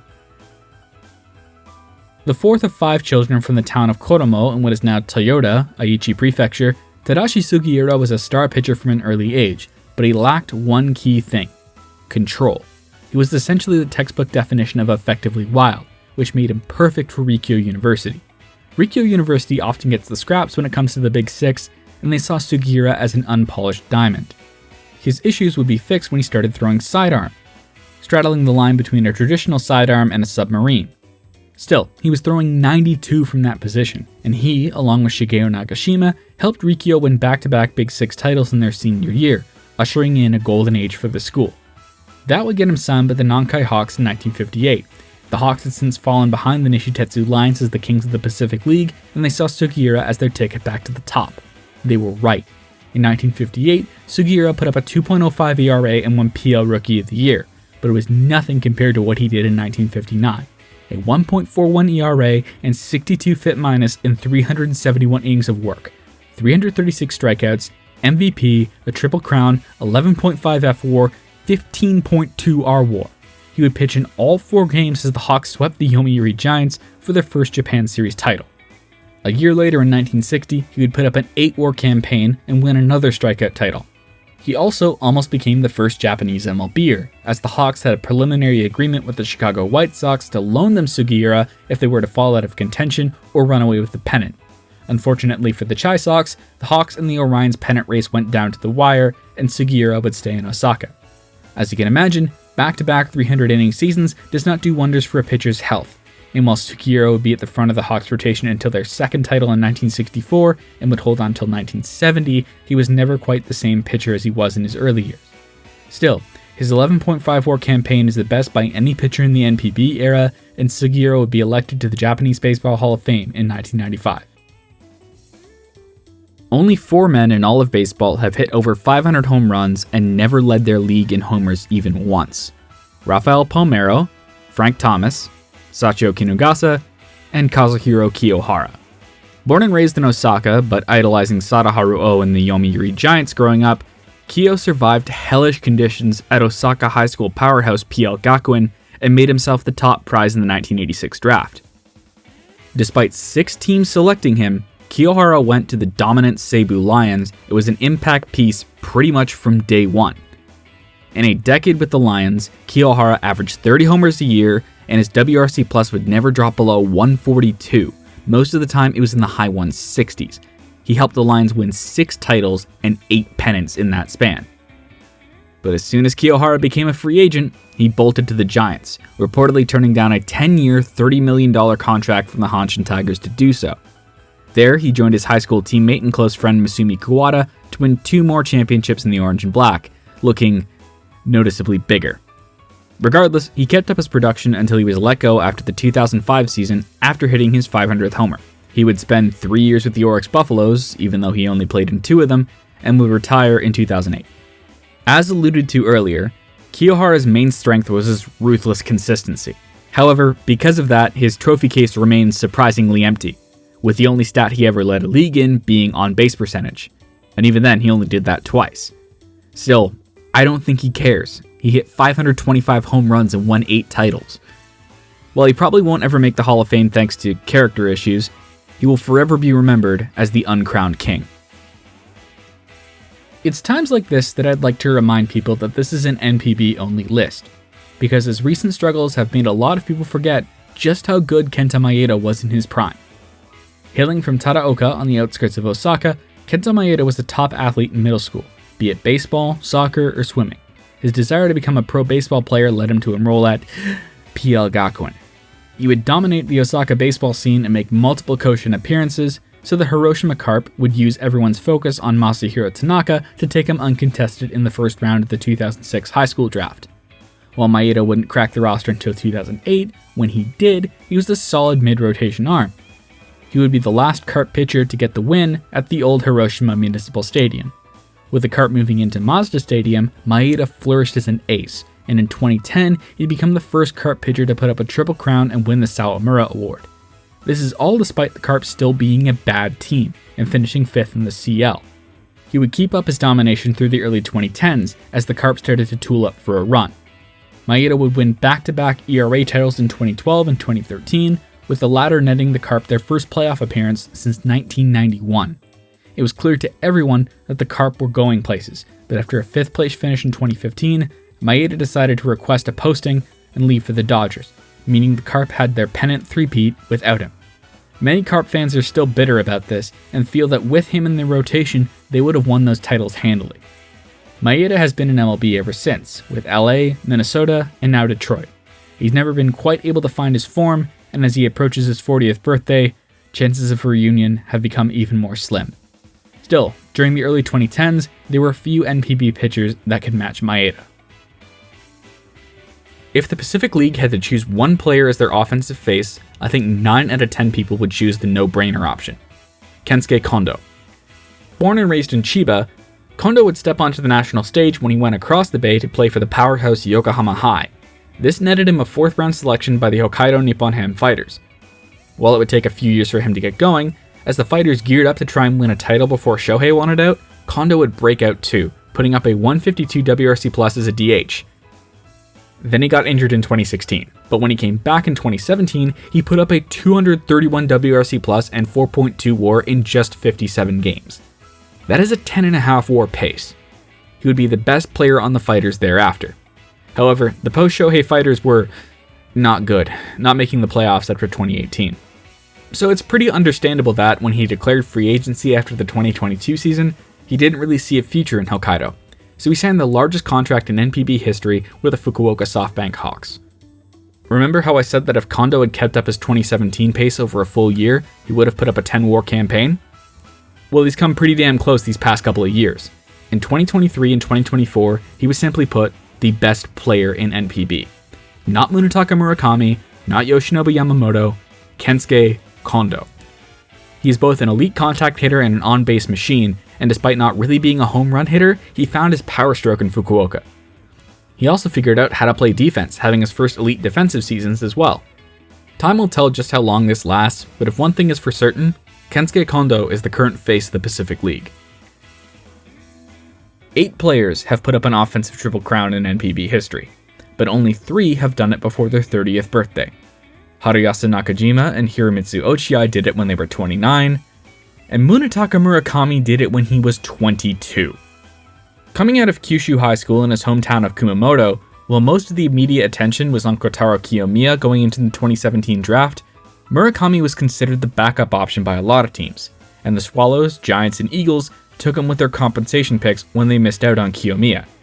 The Swallows won the lottery, and when he got his first taste of action in 2019, Murakami blew all the expectations out of the water. 36 homers, 96 RBI, and a runaway Rookie of the Year. Still, he was more of an all-or-nothing hitter, with only a .332 on-base percentage that year. Then he won the OBP title in 2020 and had his first 1,000 OPS season. In 2021, he won his first home run title and led the Swallows to their first Japan series in 20 years. Then in 2022, he exploded. 318, 56 homers, 134 RBI. The first Triple Crown since 2004, and just the 12th in the history of Japanese pro baseball. A 221 WRC plus and 10.2 WAR, netting him his second MVP award. While he would lose the Japan series that year, he helped Japan win the 2023 WBC with a walk-off win against Mexico in the semifinals. While Murakami has slowed down a bit since then, he is still one of the best hitters in NPB, and will be heading to MLB to test his mettle in 2026. Designated hitter is one of the 4 positions in NPB where the GOAT is completely undisputed. He played over 1,500 games at the position and currently sits 3rd on the NPB home runs leaderboard. Hiromitsu Kadota. Kadota was born in Yamaguchi and raised in Nara. Although he starred for Tenri High School, he wouldn't catch the attention of NPB scouts until much later. Instead, he went to work for chemical manufacturer Kurere at their factory in Okayama. He spent 4 years there, dominating Okayama's corporate ball scene and making the intercity baseball tournament every year. He would be taken 113th overall by the Hankyu Braves in the 1968 draft, but turned it down. The Hawks would take him with the 16th overall pick in 1969, and the rest is history. Although his rookie year was mediocre, by 1971 Kadota was the face of the Hawks offense. Weirdly, for a man who was so famous as a DH, he was actually one of the best defensive corner outfielders in the league at the time, though he was never recognized for it. After winning the power struggle with manager Katsuya Nomura in 1978, Kadota would move to DH full-time, as his conditioning was getting worse. Then he ruptured his Achilles in 1979 and missed most of the season. This would cement him as a career DH. Kadota would put his head down and have one of the greatest runs in NPB history. 3 40-homer campaigns in 4 years, including a 44-homer campaign in 1981 that he dedicated to his late mother, who passed away when she was just 44. He remained the undisputed face of the Hawks for the rest of the decade, and in their final year in Osaka in 1988, he would belt 40 homers, winning PL MVP at 40 years old. He remains the oldest player to win MVP. Karuta would initially stay in Kansai with the Oryx Braves, but eventually joined the Hawks in Fukuoka in 1991, retiring the year after. He would be elected to the Japanese Baseball Hall of Fame in 2006. In 1939, the fledgling Nankai Baseball Club signed a 22-year-old kid out of Hosei University named Kazuto Tsuruoka, and the rest, as they say, is history. Having started for the prestigious Hiroshima Commercial High School before dominating the Big Six with Hosei, few were surprised that Tsuruoka was immediately one of the best players in the JPBL. But since he graduated from university, he couldn't escape the draft, and he was called up in 1940. However, the fact that he was a university grad meant he got sent for officer training and would command an anti-aircraft unit back in Japan throughout the war. While this didn't allow him to play professionally, it would give him leadership experience that he immediately put to use when he rejoined the now Kinki Great Ring in 1946 as a player-manager, winning MVP as they took home the first post-war JPBL title. He'd win another as the team won the 1948 JPBL title, now under the much less ridiculous name of Nankai Hawks. While his 61 career home runs wouldn't suggest that he was a power hitter, thanks to the dead balls of the late 1930s and early 1940s, he was actually the premier power hitter in his prime, finishing his career with a 149 WRC+. Tsuruoka's abilities would start to fade as he started to focus more on managing, so despite winning the 1951 PL MVP, he would retire after the 1952 season to become a full-time manager for the Hawks, and became the winningest manager in NPB history. He would be elected to the Japanese Baseball Hall of Fame in 1965. Born in Fukuoka, but raised in Kanagawa, Tatsunori Hara had an easier ride to stardom than most, as his dad's affiliation with Tokai University gave him access to their facilities from the time he was in elementary school. After becoming a household name in high school, he said that he wanted to join the Giants, and no one else. So the Giants encouraged him to go to university and wait until the draft was back onto the waiver system that they'd been campaigning for, which is exactly what he did. Still, it didn't stop the Yokohama Taiyo Whales, Nippon Ham Fighters, and Hiroshima Carp from trying to get him, possibly in an attempt to hold him hostage like the Hanshin Tigers had done with Suguru Egawa the previous year. The Giants would win the lottery for him. Hara immediately became the face of a new, younger Giants team that looked to change the course of a franchise that, while still decent, had grown much older in the late 1970s. And he did just that, helping them win the Japan Series as a rookie. Throughout the 80s, Hara was not only the face of the Giants, but the face of Japanese athletics as a whole. Not only was he an elite hitter and defender, averaging a 140 WRC+ and 30 homers a year, but he was also, as far as the public knew, a squeaky clean smiling face even as he crested into his 30s. Despite injuries taking a hammer to the back half of his career, Hara would hold on until 1995, when a new face emerged to replace him. Only then did he step back and retire, eventually managing the Giants to 3 Japan Series titles in 2002, 2009, and 2012. Who would be elected to the Japanese Baseball Hall of Fame in 2018. Known as the Talon, Yoshinori Hirose was one of Japan's premier speedsters in the 1960s, and an architect of the archetype for many decades to come. Born in the town of Ono, just west of Hiroshima, Hirose witnessed the atomic bombing of the neighboring city when he was in elementary school. He came from a family of teachers who very explicitly did not want him to play baseball, so instead of going to the baseball powerhouses like Hiroshima Commercial, he would attend Otake High School, which had a reputation for producing teachers. Hirose would play baseball in secret, until the local newspapers started writing about just how good he was. He would sign with the Nankai Hawks almost immediately after graduating, ironically at the behest of his teachers. Originally signing as a pitcher, he quickly hurt his elbow and decided to become a shortstop. He cracked the roster full-time in 1957 and immediately became one of the premier players on the Hawks, earning his nickname from the fact that he seemingly came out of nowhere to snag balls like a bird of prey. Hirose would be the leadoff man when the Hawks won their first Japan Series in 1959 and would continue in that role for most of his prime. This made him develop his base running skills, and in 1961 he'd win the first of 5 straight stolen base titles. A move to center field in 1962 would improve his defensive value even more, and by the mid-1960s he'd be a 4-tool player, even winning a batting title in 1964, the year he picked up his second ring. In 1971, he became the first NPB player to steal 500 bases, and would steal another 42 that year, but as he entered his mid-30s, his body started to break down, and he would no longer be the speedster he once was. Hirose would be the last of the Golden Age Hawks to hold on, playing well into the mid-1970s, long after the team had fallen into the basement. He'd retire in 1977, the same year he watched his stolen base record fall to Yutaka Fukumoto. Hirose remains one of the greatest Hawks of all time and one of the best base stealers of his era. He'd be elected to the Japanese Baseball Hall of Fame in 1999. The captain of the Yomiuri Giants is a role reserved for the best of the best, a revered figure within baseball lore. Almost every person who has held that title is a Hall of Famer or future Hall of Famer. Kazuma Okamoto is no different. But like other captains before him, he didn't grow up a fan of the Giants. Hailing from the small town of Gojo in Nara Prefecture and growing up a Hanshin Tigers fan, a lot of people didn't think that Okamoto was ready for the bright lights of Tokyo when the Giants took him uncontested in the first round of the 2014 draft. But he would prove them wrong. Eventually, as he spent the first 3 years of his career locked in the minors.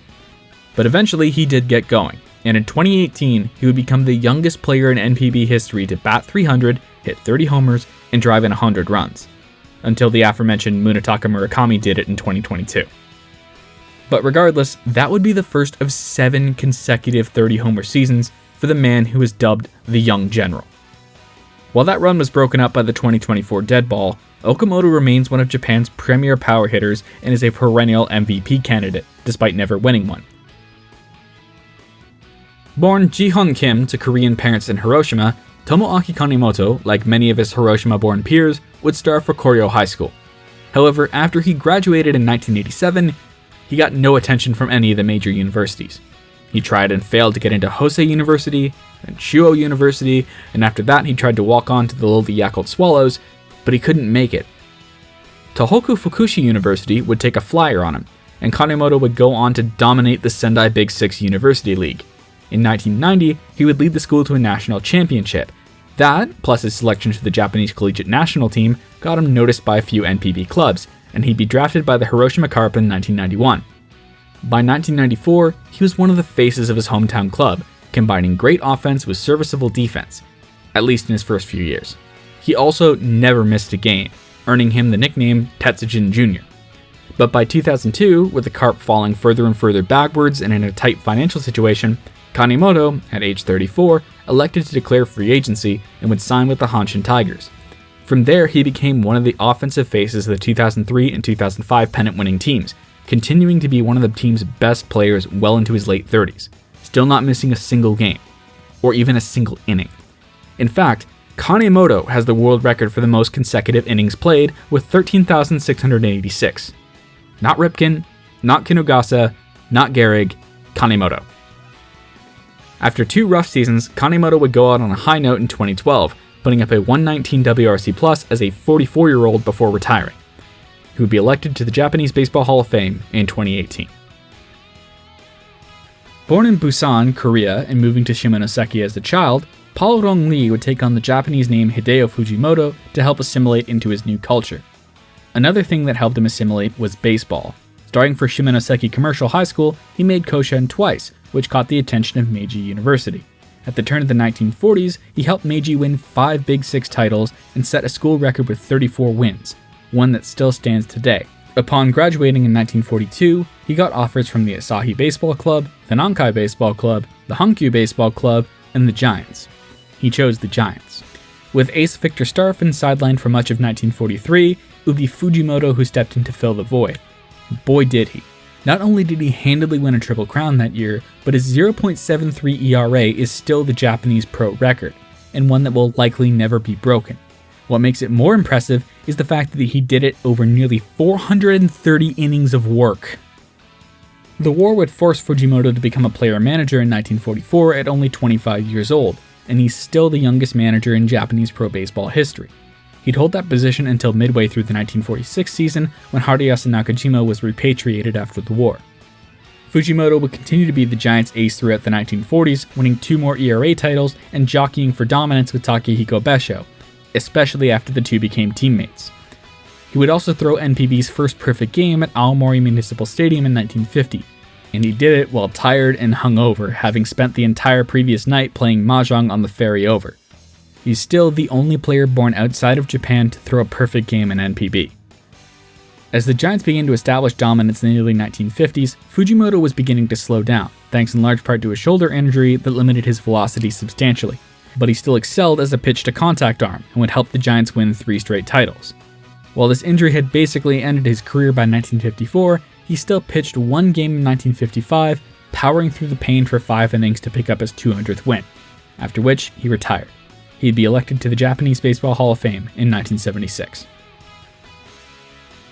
Nicknamed the Buddhist thanks to his calm and collected personality, the Yokohama-born Tokuji Aida emerged as one of the stars of the amateur baseball scene of the mid-1940s, working for the Tokyo Railway Bureau and making regular appearances at the Intercity Baseball Tournament. This got him noticed by the defending JPBL champions, Kinki Great Ring, soon to be renamed the Nankai Hawks, and he'd signed with the club in 1947. He almost instantly became one of the best first basemen in the JPBL, and would help the Hawks win their second JPBL title in 1948. In 1950, after the Hawks split off to join the upstart Pacific League, Aida would be named to the Pacific League Best 9 for each of the first 4 years. While power wasn't his strong suit, he was still a 150 WRC plus bat who was good for about 40 steals a year throughout the early to mid 1950s.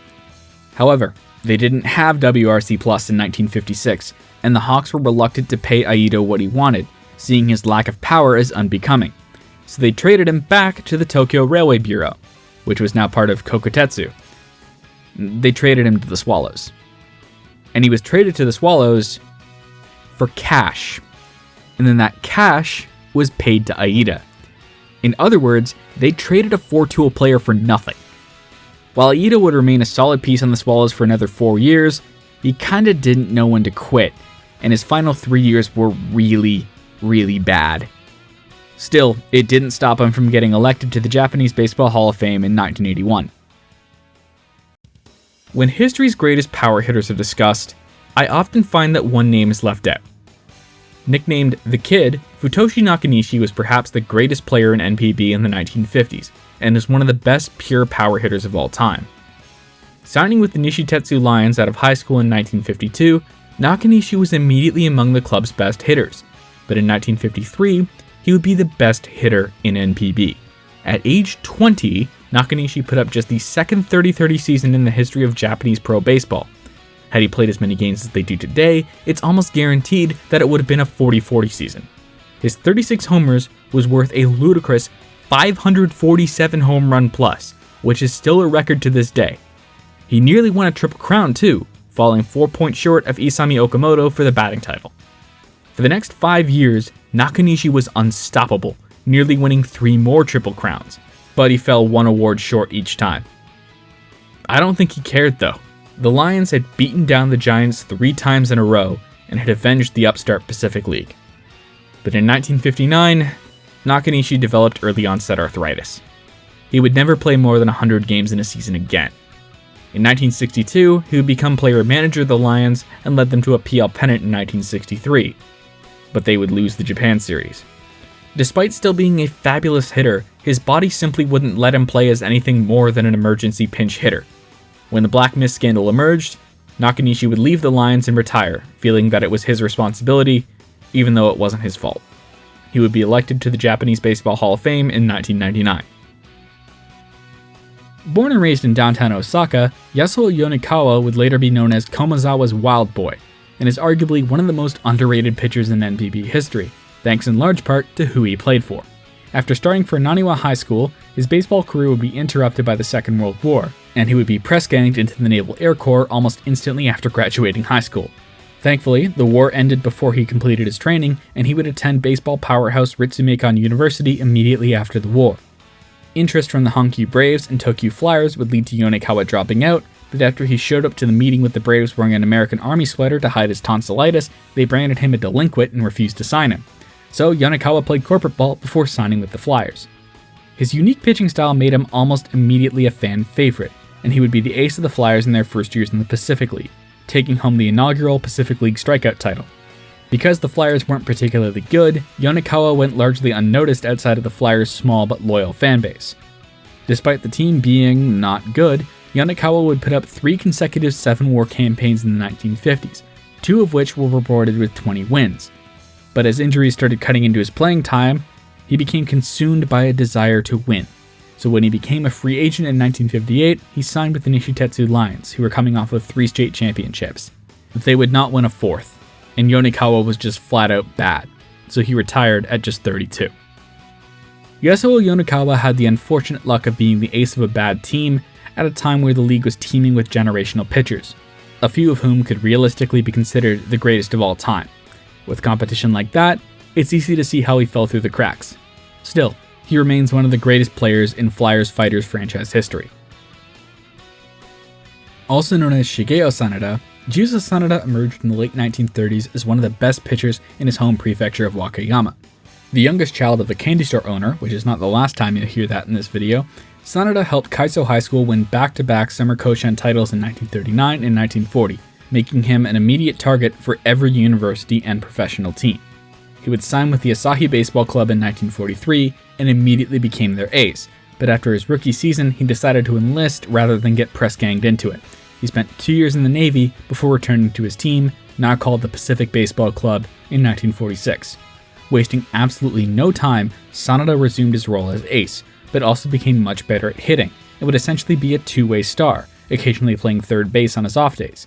But as you can imagine, pitching an average of 400 innings a year is not great for a pitcher's long-term health, and Sanada would miss most of the 1949 season with injuries. His club, now called the Shochiku Robins, geared up for a run at the first ever Japan series, and Sanada would do his level best to help get them there. Sanada's 1950 is one of the best seasons of all time. Not only did he win 39 games while having a 70 ERA- and 86 FIP-, winning the Isao Shibata award, but he also put up a 126 WRC+ and 2.3 WAR with the bat.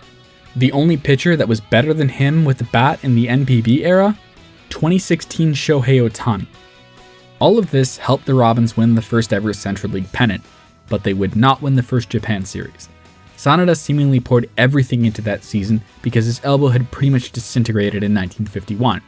Thinking that it wouldn't heal, the Robins looked to offload him and traded their ace to the Osaka Tigers.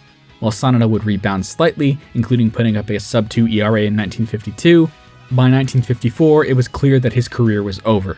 His elbow was toast, and he could only muster 26 innings in his final year.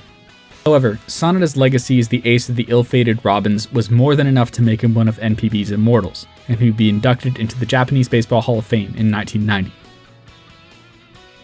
Born in the airport town of Itami on the Osaka-Hyogo border, Masahiro Tanaka originally grew up playing catcher, mainly for his childhood friend Hayato Sakamoto, but he would soon take up pitching himself after his junior high noticed how good his arm was. Heading up north, he enrolled at Komazawa University's Tomo Akamai High School. There, Tanaka would help lead them to back-to-back Summer Koshan championships in 2004 and 2005, becoming the first and only school to pull off the feat since 1948. After nearly becoming the first school to pull off a three-peat since 1933, Tanaka was an easy lottery pick in that year's high school draft. He'd get taken by the Yokohama Bay Stars, Oryx Buffaloes, Hokkaido Nippon Ham Fighters, and Tohoku Rakuten Golden Eagles, who eventually won the lottery.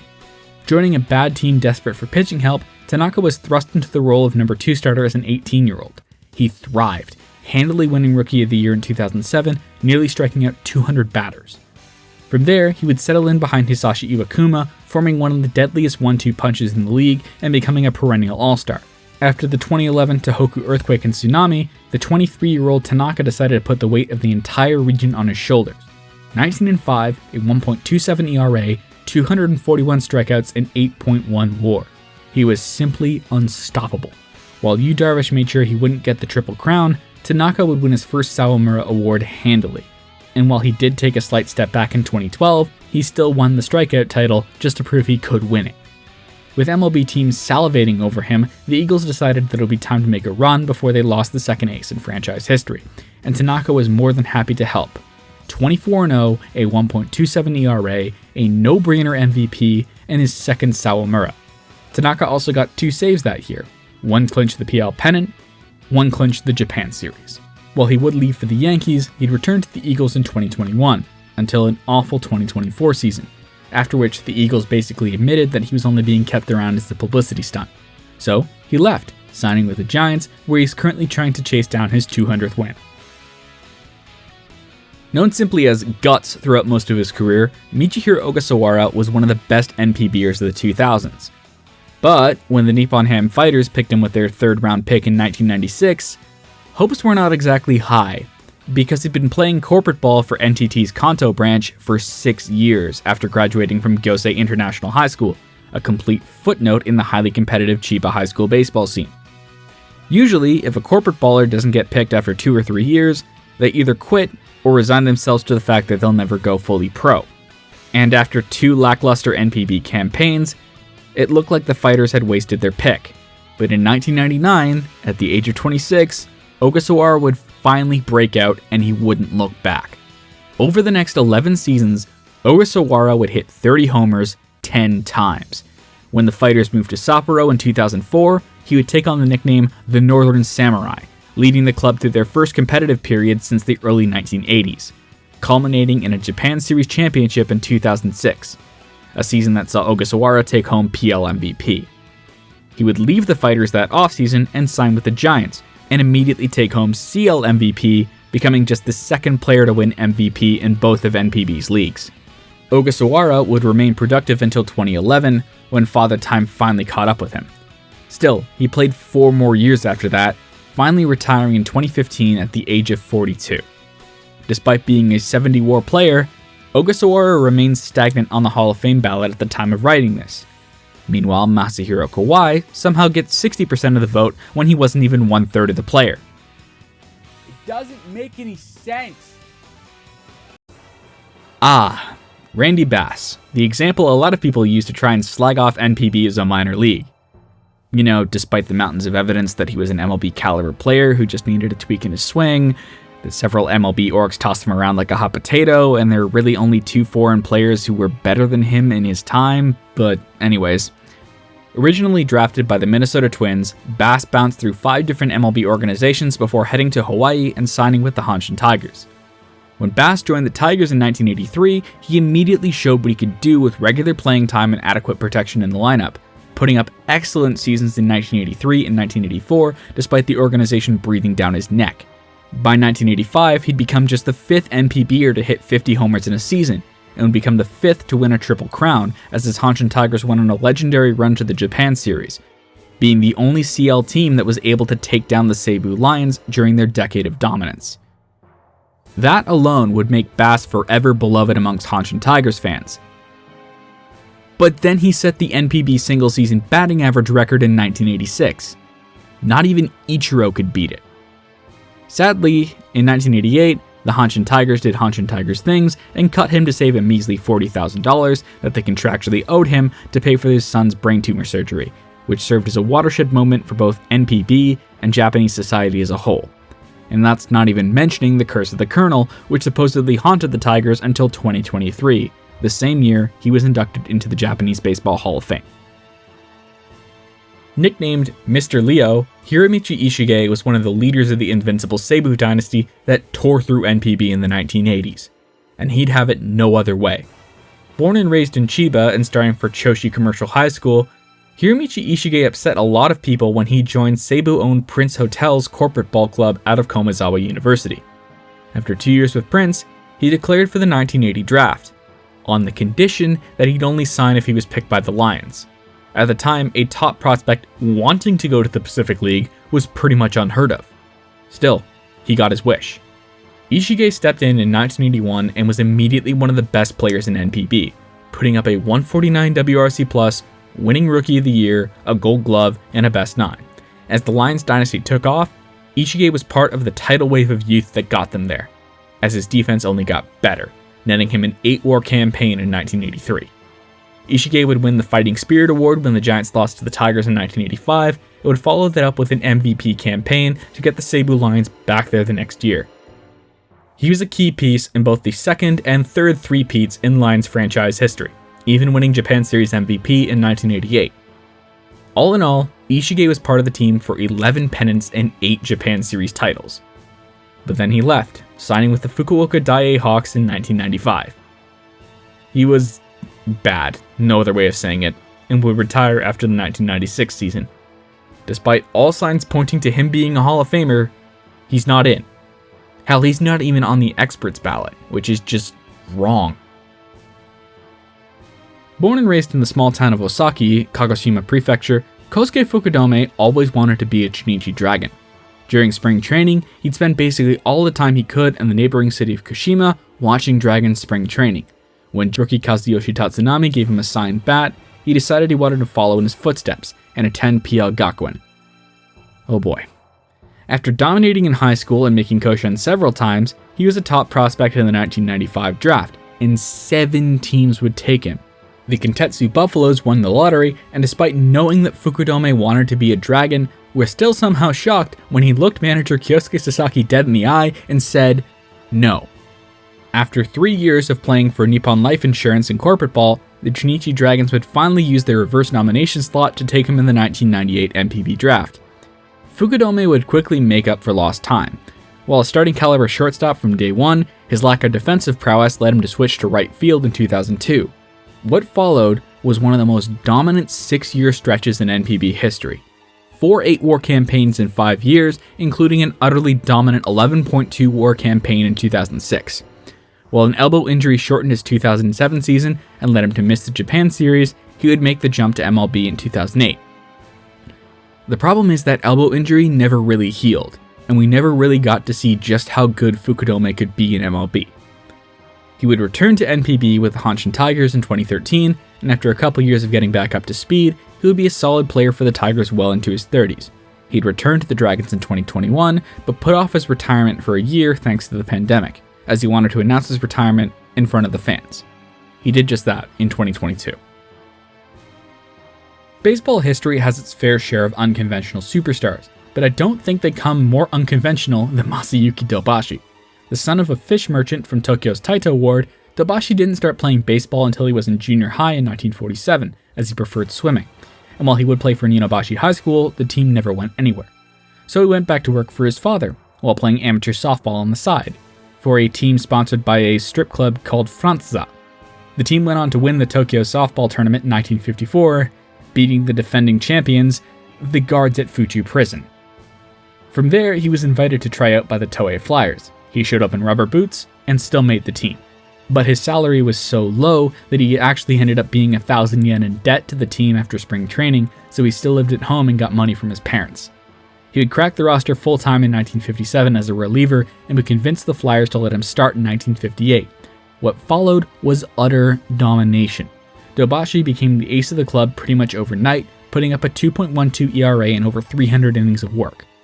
He would also be a calming, authoritative presence on what was famously a rough-and-tumble Flyers team, earning him the nickname the Gentleman of Komazawa.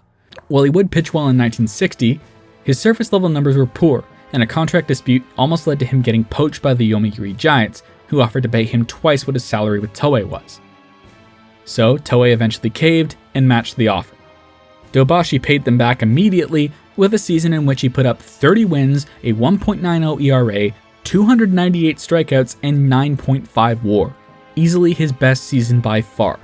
The next year, he helped lead the Flyers to their first ever pennant and Japan series. It would be over 40 years before the franchise won another. Dobashi would pitch in all 6 games, netting him Japan Series MVP. He would remain the ace of the Flyers until 1964, when the workload would finally catch up with him. Despite only being 31, he would retire in 1967 after only appearing 9 times out of the pen. Dobashi's lack of awards meant his Hall of Fame case was never considered, but he remains one of the best pitchers in Flyers Fighters franchise history. Nicknamed Big Ben, thanks to sharing a last name with the iconic Japanese director Tsutomu Ben Wada, Kazuhiro Wada is arguably the best Japanese hitter of the 2000s. Born in Gifu, he would dominate high school baseball but wouldn't get any offers from NPB clubs or the major southern universities. So, like Tomoaki Kanemoto before him, he would attend Tohoku Fukushi and dominate the Sendai Big Six. But unlike Kanemoto, he wouldn't get drafted right away. So, he joined Kobe Steel's Industrial League team, batted .429, and got taken in the 4th round of the 1996 NPB draft. But still, it would take until 2001 for him to crack the Lions lineup full-time. But as soon as he did, he was a monster. Hitting back-to-back with the Venezuelan slugger Alex Cabrera, the two would utterly destroy the Pacific League for the next few years, winning a pennant in 2002 and a Japan series in 2004. As Seibu started falling behind in the mid-2000s, Wada would declare free agency and sign with the defending champion Shunichi Dragons in 2008, only to watch from the sidelines as his old team won another championship. Still, Wada was the offensive face of a rapidly aging Dragons team in the late 2000s when he put up a 162 WRC plus and 7 WAR at the age of 37 in 2009. Most thought that would be his final hurrah. Nope, in 2010 he put up career highs in hits with 171, homers with 37, and WAR with 9.8. At 38 years old. In fact, it's the best season by any NPB player over the age of 35. He would lead the Dragons to back-to-back Japan Series appearances in 2010 and 2011, and would continue to rake well into his early 40s. Even at 43 years old in 2015, he put up a 120 WRC+. Now, prepare to be angry, because this man fell off the ballot. If there was ever a more damning criticism of Japanese Baseball Hall of Fame voters, it's that. The title of Best NPB Catcher of the 2000s is one that really has no ambiguity to it. It's Shinosuke Abe, by a large margin. Born and raised on the Chiba-Tokyo border, Abe is the godson of Hall of Famer Masayuki Kakefu, a close friend of his father's from high school. The Chunichi Dragons wanted Abe out of high school, but by then he'd committed to Chuo University. He helped Chuo go from a D2 school to a D1 school, building his stock even more. After representing Japan at the 2000 Sydney Olympics, Abe would use his reverse nomination in the 2000 draft to join the Yomiuri Giants, despite growing up a die-hard Hanshin Tigers fan. Abe would immediately be thrust into the starting catcher role as one of the faces of the Giants when they upset the 90-win Seibu Lions in the 2002 Japan Series.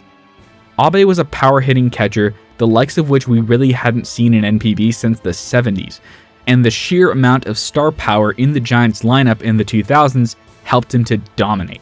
After being named the captain of the Giants in 2007, Abe would have a run of domination the likes of which we may never see from a catcher again. Despite being on the wrong side of 30, he put up 3 7-WAR campaigns in 5 years, including a 44-homer campaign in 2010. While his age eventually did catch up with him in the late 2010s, he still remained a plus bat after moving to first base, and went on top with a 141 WRC plus season in 2019. Abe would take over managing the Giants in 2024, and despite some tactical deficiencies, he was able to lead them to a first-place finish in his first year behind the bench. He is basically a lock for the Japanese Baseball Hall of Fame. A small-town boy from Hikawa in Kumamoto Prefecture, Koji Akiyama is one of the greatest outfielders in NPB history, and he'd have it no other way. A two-way superstar at Yatsuhiro High School, Akiyama skipped the draft by telling teams that he wanted to go to university, only to pull a reversal when he couldn't get into his preferred school. The Giants, Braves, Carp, and Lions all courted him, and he would sign with the Lions soon after. Lions manager Riko Nemoto publicly said that Akiyama was built like a decathlete, and predicted he'd be the main player that would turn the long-suffering team around. He was sorta right. While Akiyama would play 3 games for the Lions in 1981, he wouldn't crack the roster again until 1984, after the first 2 titles of the Invincible era. However, by 1985, he would smack 40 homers, the first of 3 40-homer seasons in a row and 9 30-homer seasons in a row, during which he led the Lions to 8 pennants and 6 Japan Series titles. In 1987, he nearly put up the first 40-40 season in NPB history, finishing 2 stolen bases short of the mark. You'd think that would net him an easy MVP, but no. Somehow, Akiyama never won MVP. Not for any of his 40-homer campaigns, not for when he put up a triple 3 in 1989, not for when he hit 30 homers and stole 50 bases in 1990. A lot of this had to do with voters being unhappy about the underhanded nature of him skipping the draft, despite signing with the worst team out of the 4 that courted him. Regardless, after the Lions lost the 1993 Japan Series, they looked to get younger, so Akiyama would be dealt to the lowly Fukuoka Daiei Hawks.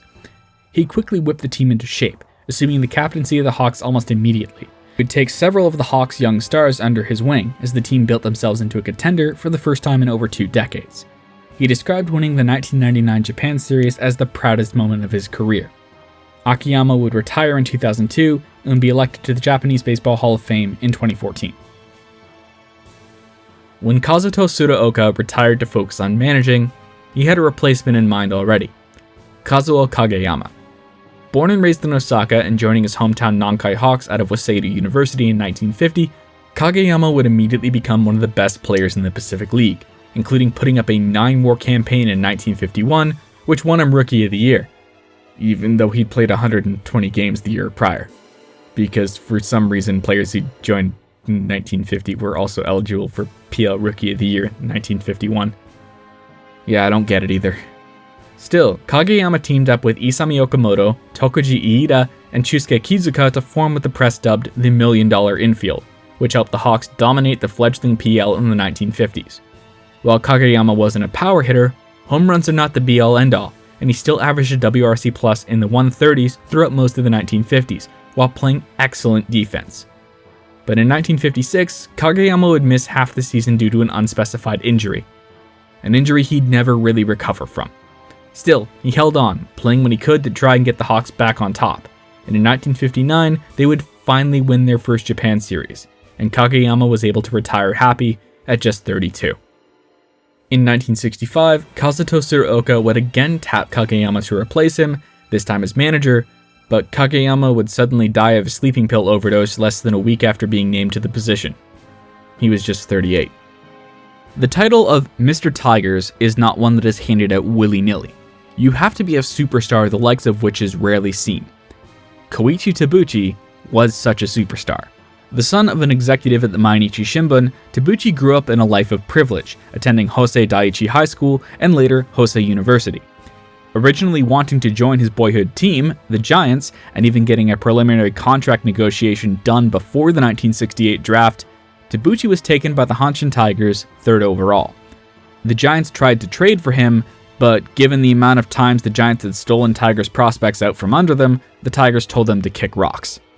Tabuchi, for his part, signed without incident, and was one of the best catchers in the CL from pretty much day one, winning Rookie of the Year and forming a dominant and cohesive battery with the Tigers' two aces, Minoru Murayama and Yutaka Inatsu. Tabuchi would catch for the Tigers for a decade, becoming arguably the best player in the CL in the mid-70s. His floor was 140 WRC plus and 5 WAR. That's how good he was. But as the Tigers slipped further and further back, and Tabuchi got more and more expensive, the team was secretly shopping him around to other teams, and in 1979, he would be traded to the freshly moved Seibu Lions.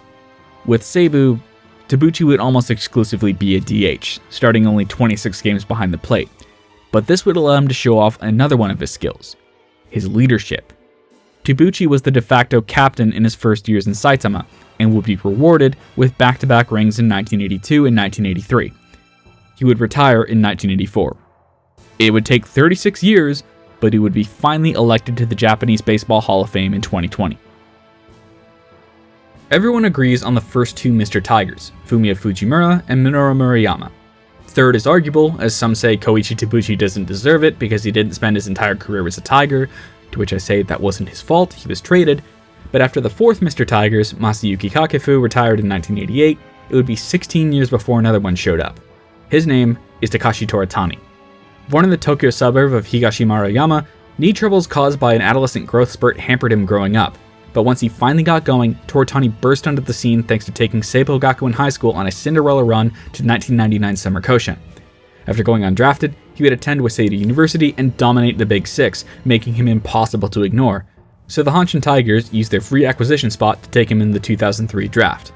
By 2005, Toritani was already shaping up to be the face of the franchise, as his elite defense made him a cornerstone on that pennant-winning team. Just don't ask how that Japan series went.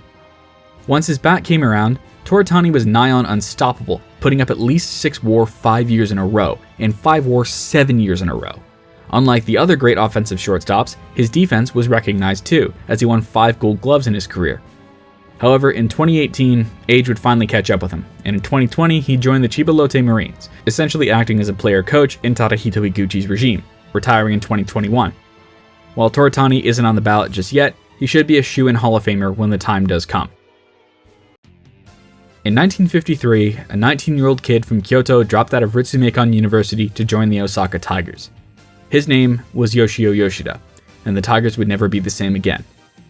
Initially dismissed by his opponents because of his tiny frame, Yoshida quickly dazzled Tigers fans with his acrobatic play and excellent reflexes, which more than made up for his vertical deficiencies. He was, quite simply, the greatest defensive shortstop of all time. Well, besides Kiyoshi Yamada, but unlike Yamada, Yoshida could also hit.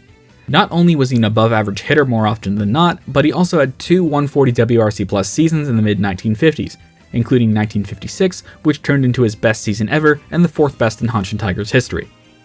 During that time, the press nicknamed him Ushiwaka Maru, or the Young Bull, after the legendary Japanese medieval general Minamoto no Yoshitsune, famed for his defensive tactics. But that isn't to say Yoshida was a one-year wonder. When the Tigers won their first CL pennant in 1962, Yoshida was still one of the premier players, and in 1964, he'd have an MVP caliber season. But as he entered his mid-30s, he finally began to slow down. His defense wasn't the problem, as you might expect, as he was still one of the best defenders in the league. It was his offense, and the aforementioned Taira Fujita was waiting in the wings. So it was time to pass the torch. Yoshida would retire after the 1969 season. Yoshida would later lead the Tigers to their first Japan Series title as a manager in 1985, and would help revive the French national baseball team, gaining him the nickname Monsieur. Yoshida was inducted into the Japanese Baseball Hall of Fame in 1992. Coming from the Fukuoka suburb of Izuka, Makoto Kozuru first got noticed when he was starring for Yawata Steel in the early 1940s. Several pro clubs wanted him, but Yawata Steel refused to let him go, using the war as an excuse. Yawata Steel was an armaments company, and under wartime rules, their employees could not transfer jobs. However, that did not stop Masashi Akamine from convincing him to sign with the Nagoya Baseball Club, and change his name to Makoto Izuka that tried to hide the fact that he left. He would soon change it back, as it was clear the ruse had failed. Kozuru would do time in the Navy in 1944 and 1945 before returning to his old club in 1946. However, Akamine would soon be forced out of the club after the 1947 season, and Kozuru was one of the many stars who left with him, joining the QA Flyers, then the Daiei Stars, before Akamine gathered all the men he'd helped sign together on the Shochuku Robins. Kozuru was already a superstar by that point, batting .361 with 24 homers with the Stars in 1949, but nobody was prepared for what he was about to do with the Robins. .355, 51 homers, 161 RBI, 28 stolen bases, all while playing elite defense in center field. That netted Kozuru 11.5 WAR. That 161 RBI is still an NPB record. The Robins became known as the H-bomb offense with the sheer amount of homers they hit, and would win the first ever Central League pennant. After losing the Japan Series, Kozuru stayed loyal, but as the Robins fell apart drastically, he would go from a piece in an offensive juggernaut to being the only good hitter on the team. When the Robins finished last in 1952, they would be jettisoned from NPB in order to bring the Central League down to an even 6 teams. The Taiyo Whales would merge with the remnants of the team in hopes of getting the rights to their few remaining stars, but since the team was officially defunct, all of those stars were now free agents. Kozuru and the few other players from the Akamine faction would join the Hiroshima Carp. Kozuru would spend the rest of his career in Hiroshima, becoming the club's first offensive superstar and helping the team taste their first glimpse of success. However, he saw the way the wind was turning, and despite still being a good hitter, he'd retire after the 1958 season. Kozuru would be elected to the Japanese Baseball Hall of Fame in 1980. Born in Oluwalu on the west side of Maui, Kaname Yonamine took on his English name, Wallace, from his high school, which was named after former Hawaii Governor Wallace Ryder Farrington, although he would later shorten it to Wally. An All-American in both baseball and football, Yonamine originally signed with the San Francisco 49ers in 1947, but only played 1 year for the team, as he was cut after he broke his wrist in the offseason. Undeterred, he threw himself into baseball. After a great season in Class C ball with the Salt Lake Bees in 1950, Yonamine was noticed by both San Francisco Seals manager Lefty O'Doul and Yomiuri Giants scout Tsuneo Kapi Harada. He would sign with the Giants soon after. Yonamine was immediately popular with Giants fans as he was soft-spoken, down-to-earth, and always made time for them, unlike some of his peers. By his second year in 1952, he was a superstar, batting .344 while putting up a 160 WRC+, as his small but powerful frame from his time as a running back made him a machine on the base paths. His 9.2 WAR campaign in 1956 remains the Giants' record for foreign players and ranks third all-time. The next year, he would become the first foreign player to win CL MVP. In the early 60s, Yonamine would act as a player coach for the Chunichi Dragons, and would convince Larry Doby and Don Newcomb to sign on in the second half of the 1962 season, making them the first black players in the Central League. He would later become the first American manager to win a pennant in NPB when he led the Dragons to the 1974 CL pennant. He would be elected to the Japanese Baseball Hall of Fame in 1994. Born to a Japanese mother and an Iranian father in Osaka, Farid Yu Darvish Safat, better known as simply Yu Darvish, was dominant on the mound from an early age. He was so good in junior high that no less than 50 high schools were vying for his services, but he would head north to Sendai and attend Tohoku High School, choosing them because they provided a looser atmosphere than most of the other baseball powerhouses. The school would make both spring and summer Koshien 2 years in a row, immediately making Darvish top prospect. He would be taken by the Hokkaido Nippon Ham Fighters in the first round of the 2004 draft. Despite a rookie season marred by injuries and disciplinary issues, what followed was utter domination. The late 2000s are often considered to be the golden age of Fighters franchise history, and Darvish would help the club win a ring as a sophomore in 2006. He then helped them win 2 more pennants in 2007 and 2009, taking home PL MVP and the Sawamura Award in 2007. From 2007 onwards, his RA9 WAR never dropped below 8, and his F WAR never dropped below 5. Darvish's final 2 years in Hokkaido were marked by utter domination, with a 59 FIP- in 2010 and a 48 FIP- in 2011. Did he win the Sawamura in either year? No, because the committee is staffed by old men who didn't think he won enough games. Following a 2011 where he put up an RA9 WAR and an F WAR over 9, Darvish asked to be posted. The Texas Rangers would win the bidding war and paid the Fighters $51 million for Darvish's services, and he's been in MLB ever since. Despite not playing for them in over a decade, Darvish remains close to the Fighters organization, and there are some rumblings that once his MLB career is done, he will return to Hokkaido to try and become the first player to win 100 games in both MLB and NPB. Joining the Kintetsu Buffaloes in 1996, I don't think anyone thought Carl Tuffy Rhodes would be an NPB superstar, much less play in the league for over a decade, much less be the greatest foreign player in history by the cumulative numbers. A premier power hitter who wasn't afraid to speak his mind, Rhodes quickly became an adopted son of Osaka, gelling well with his teammates and being a core piece of a Buffaloes team that was an offensive monster, but lacked any kind of pitching to speak of. Rhodes would have his first 40-homer season in 1999, and in 2001, he and the Buffaloes went on a run for the ages, where Rhodes would set a new PL home run record with 55 homers as the Buffaloes overcame the Lions and the Hawks to win their first pennant in 12 years. But as Kintetsu slipped further and further into debt, and after another 50-homer season in 2003, Tuffy would be forced to look elsewhere for the multi-year deal he wanted, and he would end up signing with the Yomiuri Giants. There he hit 45 bombs and became part of a team that had the exact same problem that the Buffaloes did. Oops, all offense. After a down year by his standards in 2005, Rhodes would leave to try and make an MLB comeback. After failing to rejoin his hometown Reds, he considered retirement. But he would be called back up as a publicity stunt by the Buffaloes. The Oryx Buffaloes. Rhodes is supposed to be just a crowd-pleasing concession, but he went on to put up 2 more 40-homer campaigns and never had his WRC Plus drop below 160. He would retire on his own terms in 2009. I think I speak for all of us when I say, put him in the Hall of Fame, you cowards! Perhaps the most underrated player in NPB history, the reason Toshio Naka gets overlooked has nothing to do with his play and everything to do with when and where he played. Hailing from Maebashi in Gunma, Naka would sign with the Chunichi Dragons in 1955, the year after they'd won the Japan Series. An elite defender early on, Naka's lack of hitting would seem get widely overlooked by the public, but by 1959 he was a 5-tool player, and in 1960 he would put up one of the greatest all-round seasons in NPB history.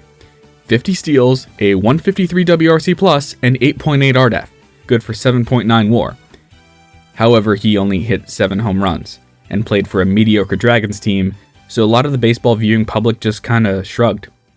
Naka remained a superstar throughout most of the 60s, but his hitting regressed to just good, and he never came close to a batting title, so again, he got ignored.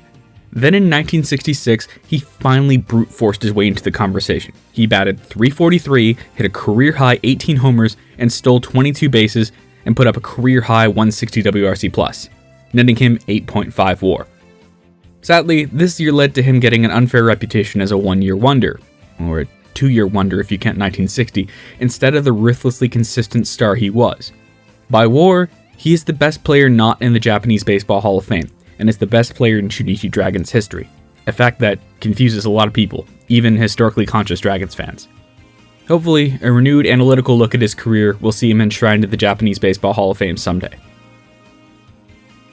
Born Akira Besho on the island of Awaji in Hyogo Prefecture, Takahiko Besho would be a fighter from an early age. The baseball program at Takikawa High School was noticeably brutal, intending to weed out players the manager considered to be weak. Of the 150 freshmen who signed up to try out, only Besho and 3 others passed. As a high schooler, Besho started to care a lot about spin rate a solid 80 years before spin rate became a thing, and would use it to cook up a devastating slider, as well as invent the precursor to the gyro ball. He pitched on a broken elbow in spring Koshin in 1941, because he was the only good pitcher on his team. That earned him the nickname the Flower of the Senbatsu. He would originally attend Nihon University, but would drop out. He originally wanted to sign for the Giants, but would instead be poached by the Nankai Baseball Club, who'd gotten his family to sign in his stead. Long story.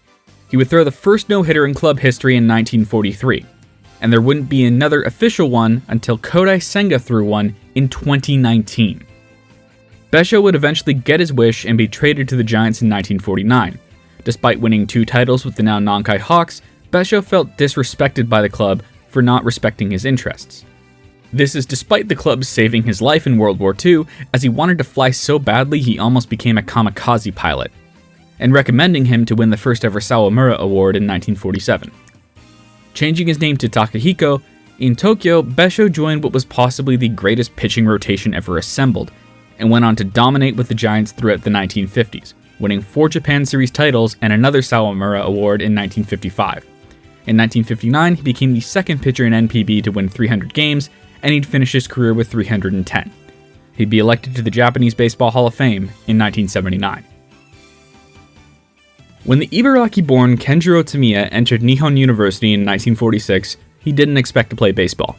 A judoka since middle school, Tamiya was a second-dan black belt who hoped to compete for the school in national tournaments.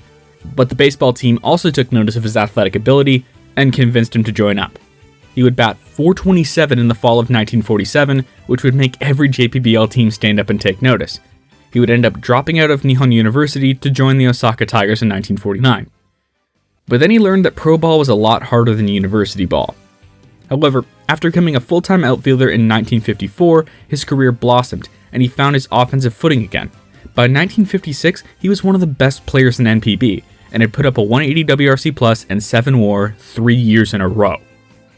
However, this led to a problem. The Tigers didn't want to pay him.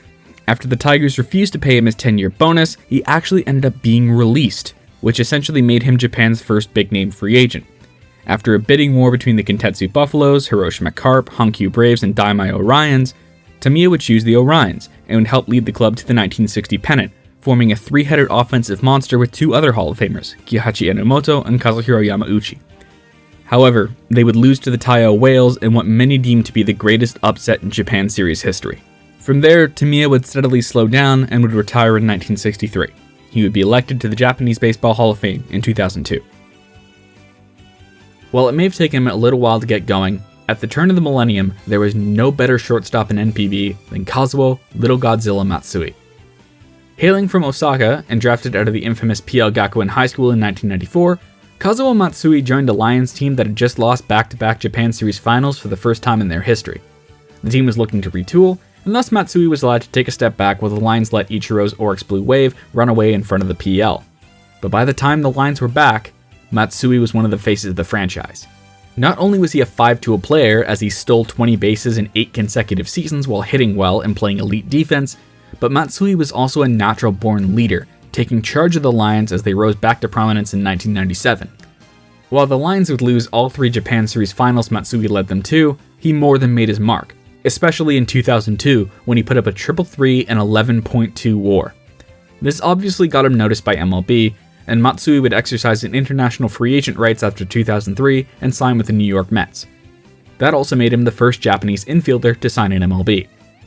His MLB career is outside the purview of this video, but I will say that by the time he got back, his value had diminished significantly.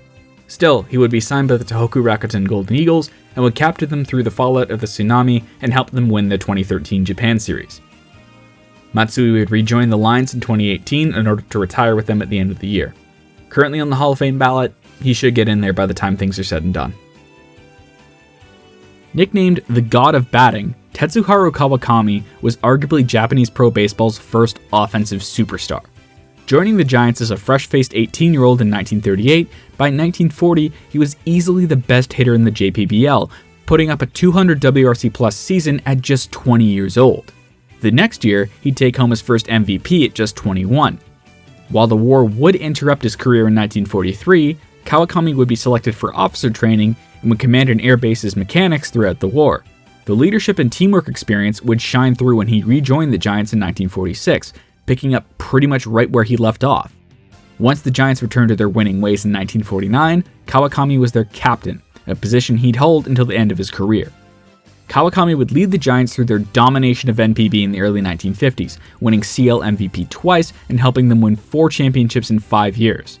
During that time, Kawakami was consistently excellent. From 1939 to 1957, his WRC Plus never dropped below 130. In fact, his 157 career WRC Plus is 10th all time. 1958 would mark his first below average offensive season since his rookie year, and he'd retire after that. Kawakami would pick out a struggling pitcher the Giants had just signed out of high school to be his replacement, and that kid would man first base for the Giants for the next 22 years. But we'll get to him later. Kawakami would go on to win another 11 championships as the Giants manager and would be elected to the Japanese Baseball Hall of Fame in 1965. Better known as simply Nori, Norichika Aoki was born in the small town of Hyuga, Miyazaki, and starred locally. However, his school never made Koshin, so he didn't get much NPB interest. He would convert from pitcher to outfielder and enroll at Waseda University, where he would dominate the Tokyo Big Six at the turn of the millennium. That caught the attention of the team that shared the Big Six's stadium, the Tokyo Yakult Swallows, who took him with their 4th round pick in the 2003 draft. After playing just 10 games in 2004, Aoki would set a new Central League record for hits with 202 in 2005, becoming the second player in NPB history to hit 200 hits in a season after Ichiro. That made him the obvious choice for Central League Rookie of the Year. Aoki would be the face of the Swallows for the rest of the decade, even though he would lose his hits record to Alex Ramirez. His combination of elite contact hitting, on-base ability, and defense made him the best leadoff man in NPB by a wide margin. And in 2010, he would become the first and so far only NPB player to record 200 hits in a season twice, finishing with 209. While that got him the Swallows record back, Matt Merton would beat him to the hits title with 214. After another elite season in 2011, he would try his hand at MLB. While it's outside the purview of this video, Aoki spent 6 years as a solid MLBer before deciding to return to NPB in 2018. When he did, he joined a Swallows team that missed him dearly, and while he'd shuffled into a background role by 2022, he still won a well-deserved ring. Aoki would retire after the 2024 season with the 5th most hits of any Japanese major pro baseball player. It's safe to say that Yutaka Inatsu didn't have the easiest upbringing. Born in post-war Osaka, he was the 3rd of his mother's 3 children, all from different fathers, all of whom had bolted after getting his mother pregnant.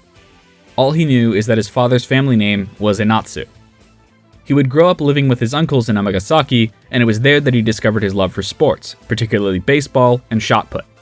After nearly dropping out of school, he instead enrolled at Osaka Gakuen University High School, where he was actually allowed to play baseball. There, he started as an ace, going toe-to-toe with a few other Hall of Famers and becoming a top prospect despite not making Koshin. The Giants, Flyers, Braves, and Tigers would all select him in the 1966 NPB draft, and the Tigers would win the lottery. Inatsu was immediately their ace, winning 6 consecutive strikeout titles from his rookie season in 1967 onwards. As a sophomore in 1968, he became the last pitcher in all of baseball to strike out 400 batters in a season, finishing with 401. He's the only one to have achieved the feat in the 20th century. In 1973, he'd become the only pitcher in NPB history to record an extra inning no-hitter. A no-hitter that he walked off. For 6 consecutive seasons from 1968 to 1973, he was the best pitcher in NPB.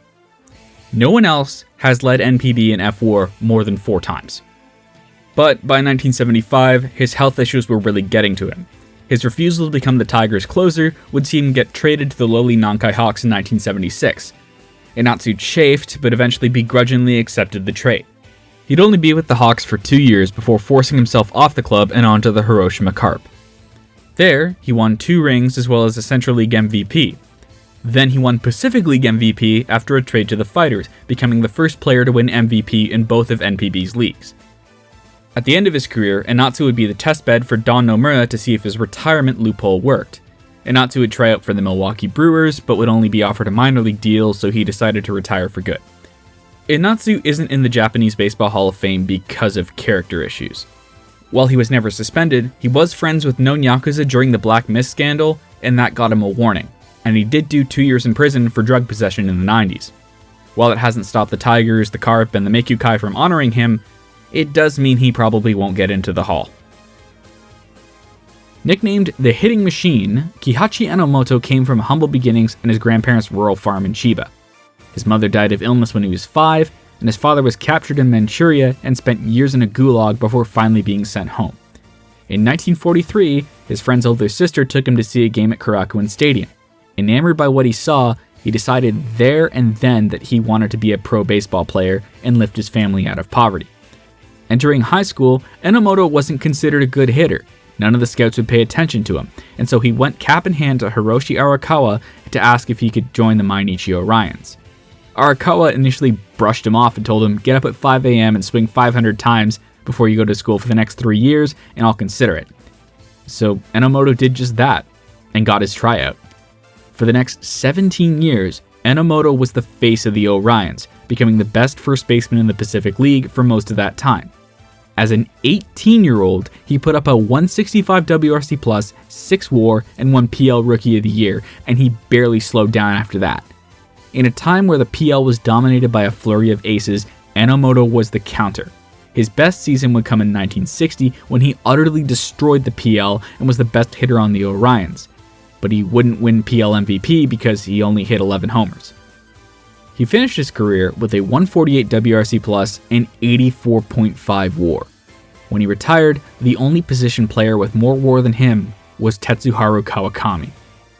Sadly, thanks to being a Pacific League player, he wouldn't be recognized for it, and would not live to see his 2016 Hall of Fame induction. Born and raised in Yokosuka, Shogo Akiyama had a bit of a different route to baseball stardom.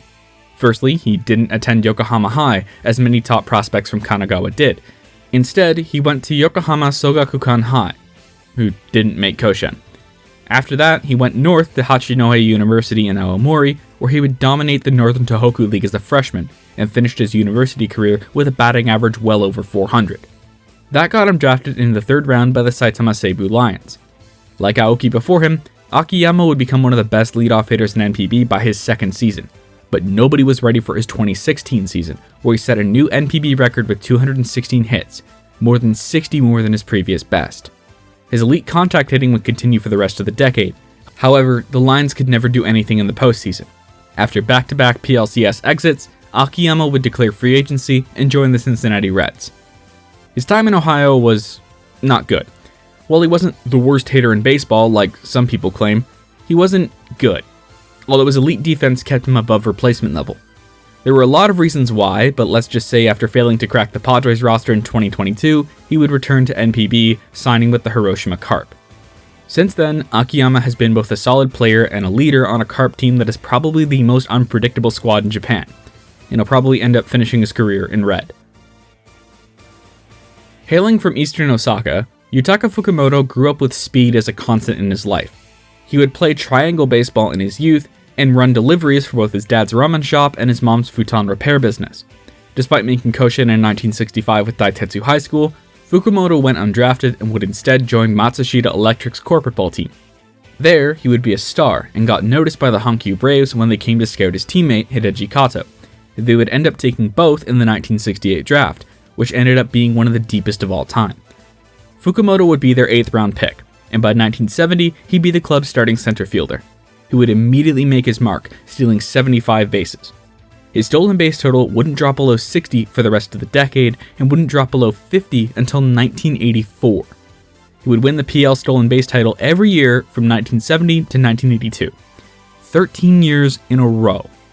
In 1972, he would set the NPB record with 106 steals, netting him PL MVP as the Braves won the pennant.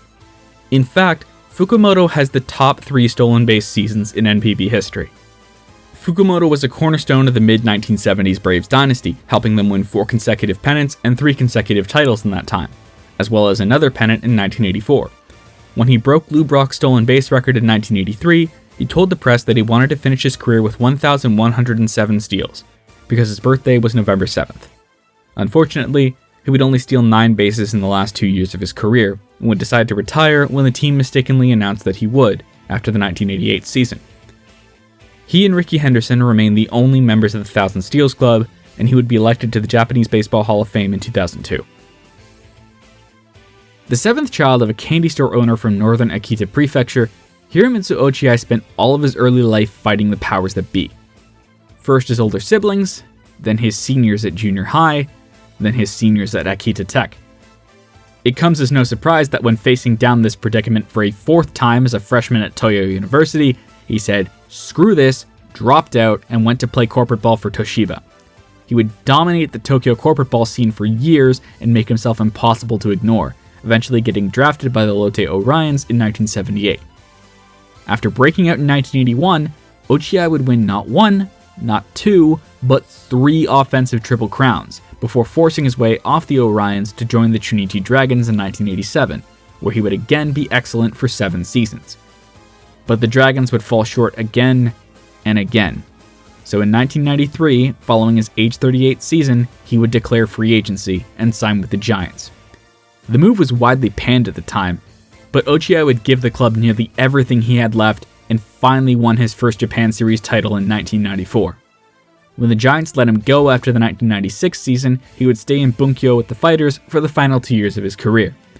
Ochiai remains one of the best pure hitters Japan has ever produced, and led the Japanese vanguard at a time when foreign players were dominating NPB.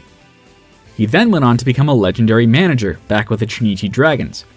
The Dragons have made the Japan Series 10 times in their history. Ochiai was at the helm for 5 of them, although it only resulted in 1 championship.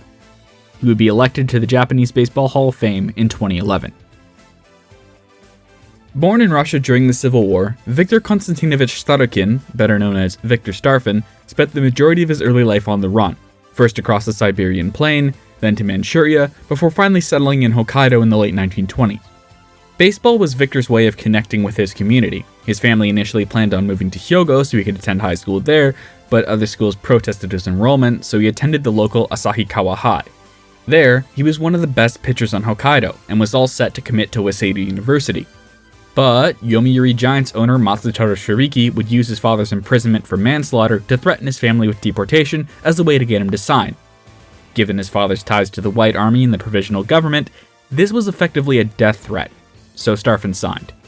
Starfin went on to become the ace of the Giants throughout the 1930s and early 1940s, with his Russian heritage ironically protecting him from getting drafted, although he was forced to change his name to Hiroshi Suda.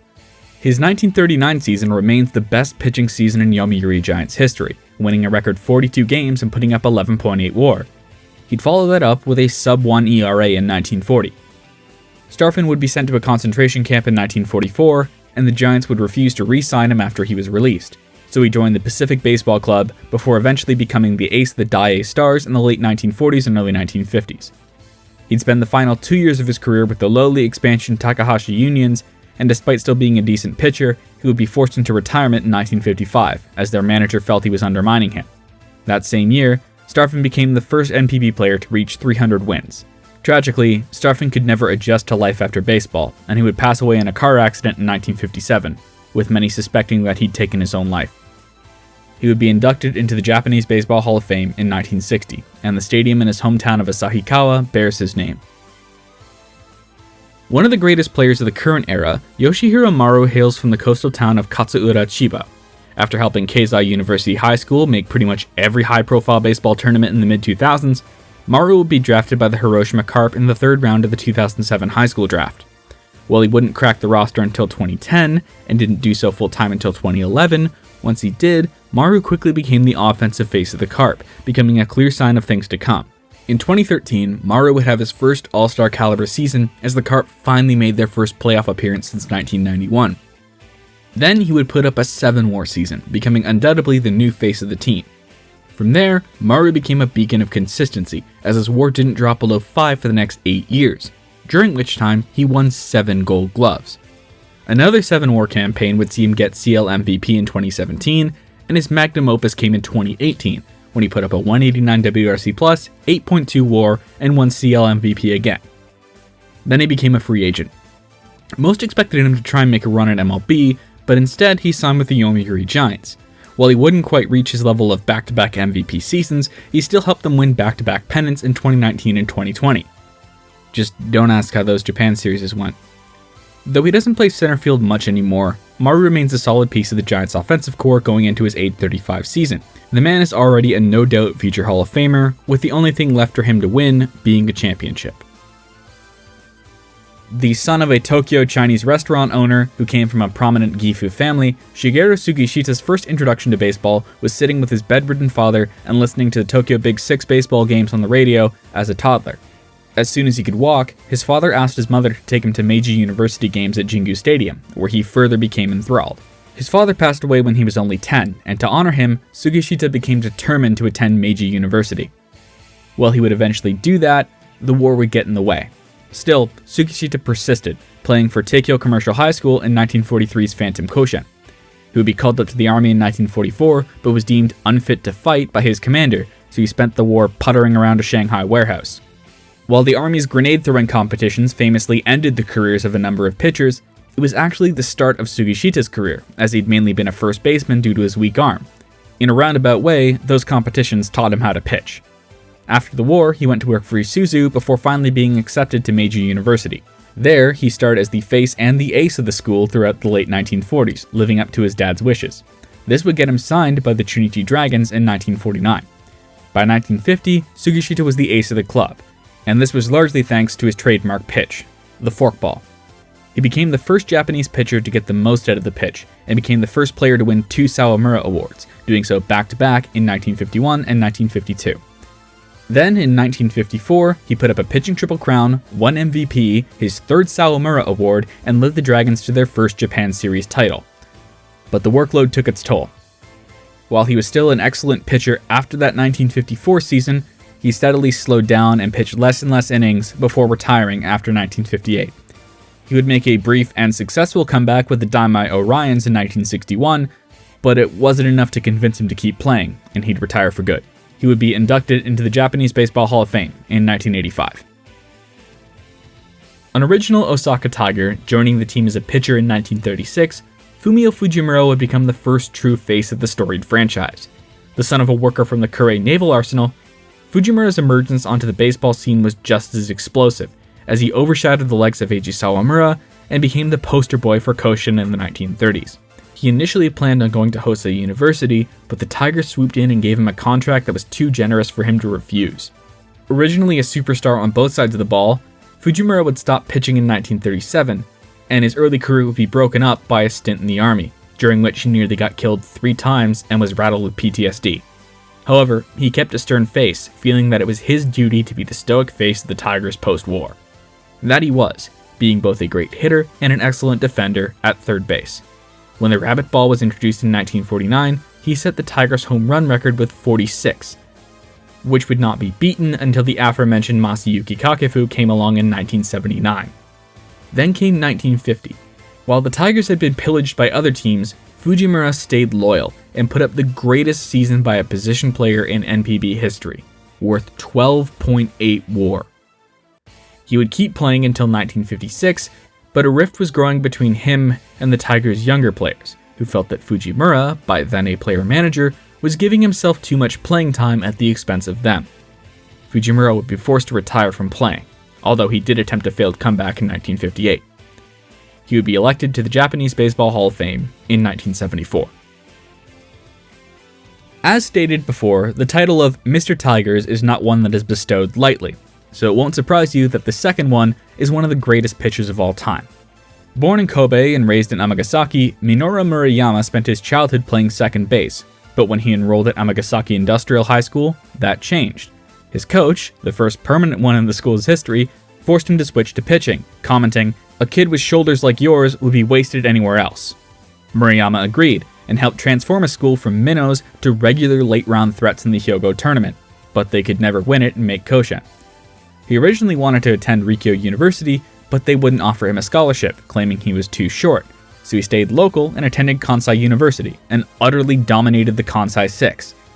Naturally, the Osaka Tigers soon snapped him up. They already had a Hall of Fame ace, who we'll get to later, so they expected Murayama would slot in behind him for a couple years. They were wrong. Murayama had the greatest rookie season by an NPB pitcher ever, with a 1.19 ERA, a FIP minus of 63, and 8.5 fWAR. Baseball Reference would have credited him with 12.2. Did he win Rookie of the Year? Of course not, but he did win the Sawamura, and it was clear that the Tigers had a new ace. When the Tigers won their first pennant in 1962, Murayama sported a 1.20 ERA and won MVP. Injuries would see him slip back in the next couple of years, but in 1965 he would return to form, putting up back-to-back 7-WAR campaigns with sub-2 ERAs while battling a wrist injury. That netted him 2 more Sawamura awards. With Yutaka Inatsu joining the club, most expected him to step back, and he did, but not before putting up a 0.98 ERA in 1970, becoming the only player in the NPB era to put up an ERA under 1. That would be his last hurrah. Murayama retired after the 1972 season. He would be elected to the Japanese Baseball Hall of Fame in 1993. It seems impossible to believe that a player of his caliber can be considered underrated, but with the lack of discussion that surrounds him compared to his peers, I think it's safe to call Masaaki Koyama the most underrated pitching legend in the history of baseball. The son of a calligraphy teacher from Akashi, Hyogo, Masaaki Koyama originally enrolled at Takasago High School in 1950, which had only gone co-ed the year prior. That meant their newly formed baseball team was a complete footnote. Koyama would dominate, but the team didn't go anywhere. Knowing his son's potential, his father wrote letters to the Osaka Tigers and the Yoshio Robins to try and get him a tryout. The Tigers would sign him to a minor league deal in 1953, originally only intending to use him as a batting practice pitcher. Against all the odds, Koyama would make his debut with the big club that year and proved solid enough to stick around. His breakout would come in 1956 when he put up the first of 3 sub-2 ERA seasons in 4 years. His time as the ace was short-lived, however, with the emergence of Minoru Murayama. The two didn't exactly get along, and that showed in 1962 when the Tigers won the pennant. Murayama got MVP, Koyama got the Sawamura. Both thought they deserved both awards. Koyama would proceed to have a mediocre 1963, which led to Murayama winning the power struggle. So Koyama would be dealt to the Tokyo Orions along with Mike Solamko for Kazuhiro Yamauchi and Toma Owako. Koyama immediately became the ace of the Orions, completely unfazed by the tight confines of Tokyo Stadium and the comparative lack of prestige. He would be the face of the pitching staff when the club won the 1970 PL pennant, which many consider to be his final hurrah. He would spend the final year of his career with the Taiyo Whales after refusing to follow the Orions to Sendai. His 320 career wins ranks second in NPB history, and his 3,159 strikeouts ranks third. He would be inducted into the Japanese Baseball Hall of Fame in 2001. Born in Saijo, Ehime, and raised in Matsuyama, Shigeru Chiba, aka The Bull, would join the Giants as a fresh-faced 18-year-old in 1938. He was originally supposed to sign with the Kurakuin Eagles, but the Giants had swooped in and used their influence with some powerful people in Matsuyama to sway him over. Such underhanded tactics didn't sit well with the Eagles, so Chiba's father would travel to Tokyo with him to profusely apologize. Chiba would prove that he'd been worth fighting over almost immediately, as he was elite on both sides of the ball from pretty much day one, regularly putting up a WRC plus in the 150s while being the best defensive second baseman around. Chiba would spend the war as a corporal, nearly getting sent to Borneo before the Giants managed to use their influence to get him yanked away from his unit and sent back to his home island of Shikoku. The ship he would have been on was later sunk with all hands. Returning to the Giants in 1946, he would pick up pretty much right where he left off, only his defense got even better, because during the war he spent his downtime reading Sotaro Suzuki's book on baseball tactics. For the next decade, he would anchor the Giants' middle infield, being named to the best 9 7 years in a row. But injuries in 1956 would force him to retire. The Kintetsu Buffaloes would be named in reference to him in 1958 when he took over as manager, and that name still exists today as Orix kept it during the merger. He would be inducted into the Japanese Baseball Hall of Fame in 1980. When someone asks who the greatest foreign player in NPB history is, people usually go for the obvious answers like Randy Bass, Tuffy Rhodes, Alex Ramirez, or Alex Cabrera. But I'd argue it's none other than the bulked-up Italo-Venezuelan Roberto Peragine.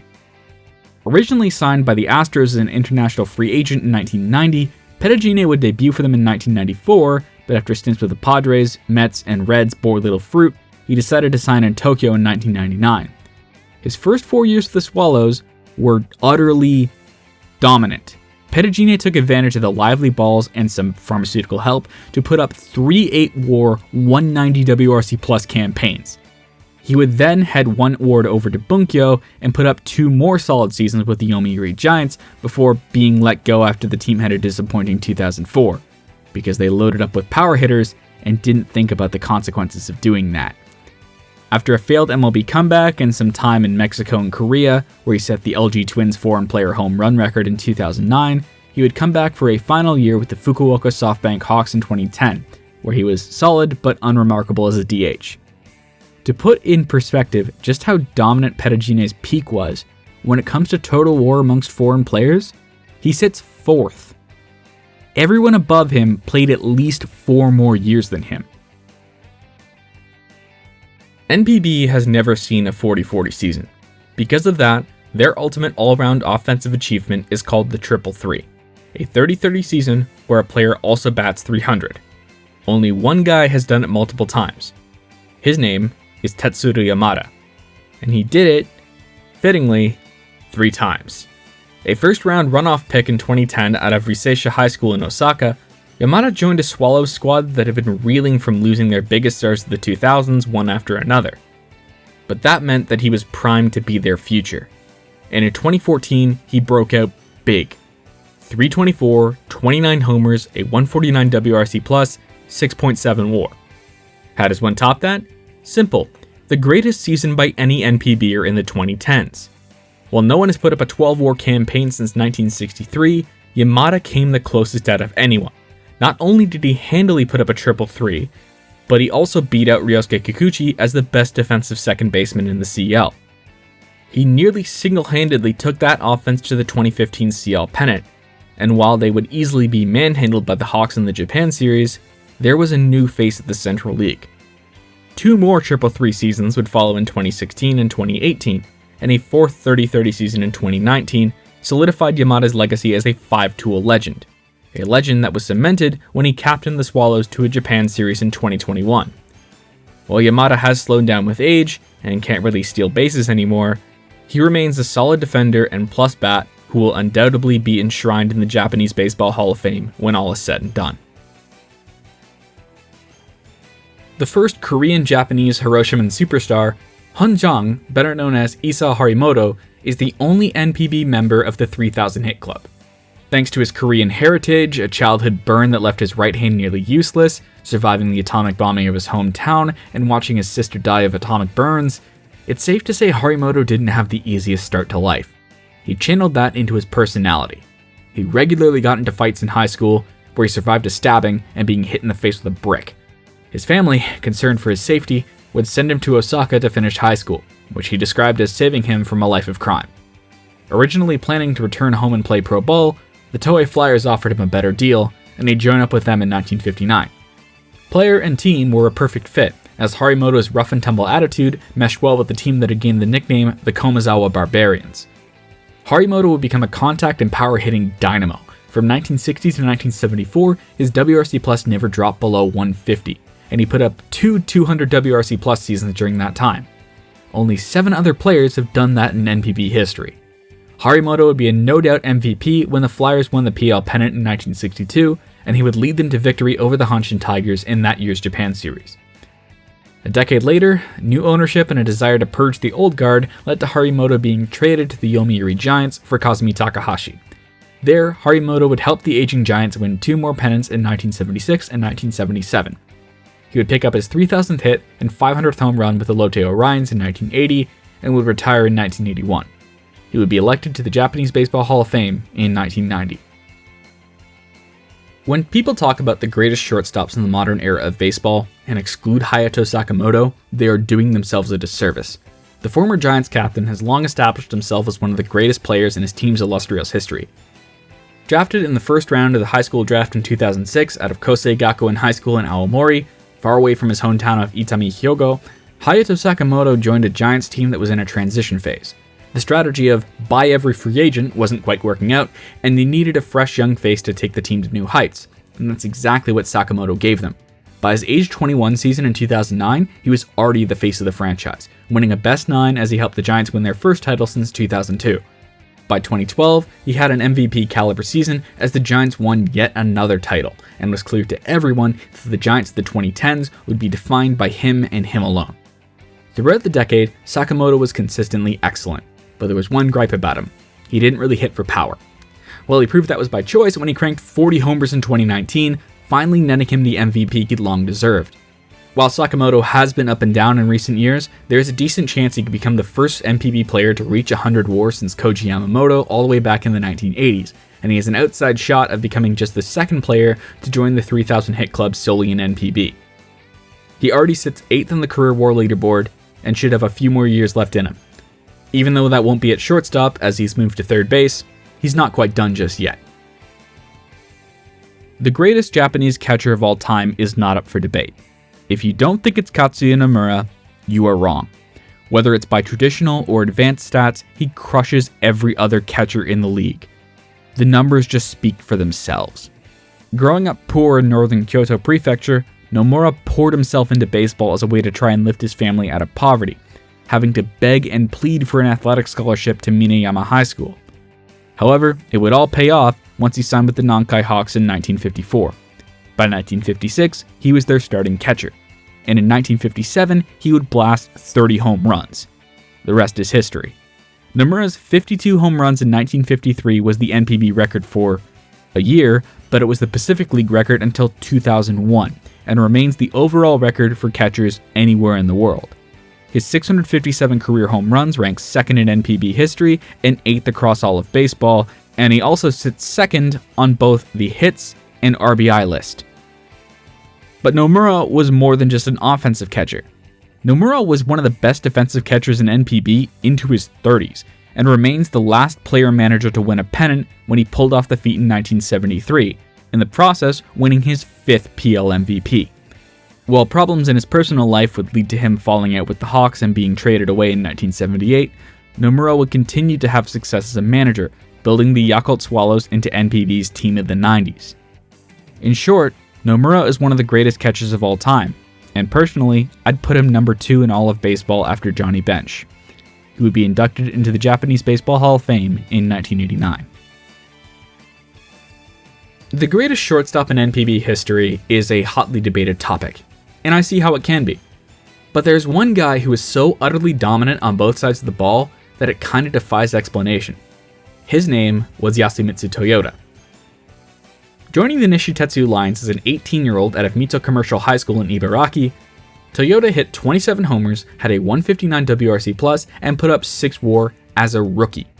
3 years later, he became one of only 3 position players in NPB history to put up a 12 WAR campaign, leading the Lions to their first Japan Series title, and in the process suffering quite possibly the biggest MVP snub in NPB history. Oh, and the NL on his cap? Yeah, he's the one who designed it. For his first 12 years in NPB, he never put up a single season WAR below 5.3. That is an all-star caliber season, every year, for 12 years, just consistently excellent all throughout. However, he was always in the shadow of Futoshi Nakanishi. Their falling out in his subsequent trade to the Kokutetsu Swallows was what was seen as the beginning of the end for Nishitetsu, as despite the Lions using the cash to hire some great foreign players, 1963 would be their last pennant for 19 years. As for Toyota, he would only play 268 games after his 30th birthday, as injuries decimated the back half of his career, which means he could have been even better, which is saying something because, just look at his stat line. In 2006, he would finally get the honor he deserved and would be elected to the Japanese Baseball Hall of Fame. It's a travesty that it took that long, but still, he's there. That's what matters. He is the greatest shortstop in NPB history. Often referred to in the English-speaking world as Japan's Mike Trout, Yuki Yanagita has the blessing that few athletes will ever have, becoming the face of a dynasty. Born in Hiroshima and attending the prestigious Hiroshima Commercial High School, Yanagita attracted a lot of attention from a young age from both NPB and MLB clubs, but was deemed too scrawny to make it as a pro, He would stay local and attend the Hiroshima University of Economics and dominated the Hiroshima 6 League to such an extent that he made himself impossible to ignore. Had Yanagita gotten his way, he would have joined the Hiroshima Carp in the 2010 draft, but they saw fit to enter the Tatsuya Oishi sweepstakes, and then take Yuya Fukui when they lost that, and then Kyohei Nakamura in the second round, none of whom did much of anything. Instead, the Hawks took him with the final pick of the second round. Joining what was already a dominant team, Gita didn't get many reps in until 2013, but when he did, he quickly proved himself to be one of the best hitters in NPB, with a 150 WRC+. Then when the Hawks dynasty kicked into full gear in 2014, Gita was their face. In 2015, he would put up one of the greatest seasons in NPB history, a 333, a 217 WRC+, and 11.5 WAR. He'd then go on to put up 8 WAR in 4 of the next 5 seasons, during which the Hawks won 4 consecutive titles. While Gita has slowed down from his ridiculous peak, and his defense has taken a hit as he enters his mid-30s, he is still a premier hitter, an all-time Hawks legend, and a no-doubt future Hall of Famer. NPB doesn't really retire numbers, but don't be surprised if the Hawks reserve Gita's number 9 when his career is over. There's an old saying, you can't do it all by yourself, and that is especially true in baseball. One generational talent isn't enough to create a dynasty. But what about 2? Well, Seiya Suzuki just happened to be that second guy for the Hiroshima Carp. Born in Tokyo's Arakawa ward and attending Nisho Gakusha University High School, Suzuki quickly established himself as one of the best players the high school had ever seen. Sadly, he was their only good player, and they could never make Koshan. However, it was enough to get him scouted, and with the 5th pick of the second round of the 2012 NPB draft, the Hiroshima Carp grabbed him. It was a steal, as only one player taken in that draft was better than him, a kid from Iwate named Shohei Ohtani. While Suzuki wouldn't crack the starting lineup until 2015, when 2016 rolled around, the 22-year-old Suzuki was immediately one of the best players in the league, putting up a 181 WRC+ and 6.5 WAR almost out of nowhere. That would be the norm for the next 3 years, as Suzuki helped the Carp win 3 pennants in a row. However, they couldn't win a title. After Yoshihiro Maru left for the Giants, Suzuki stepped up as the face of the franchise, putting up an 8 WAR season in 2019 and a 9 WAR season in 2021. However, seeing the way the wind was blowing, Suzuki asked to be posted after the 2021 season, hoping to help out the team financially and push them to rebuild. He's been on the north side of Chicago ever since.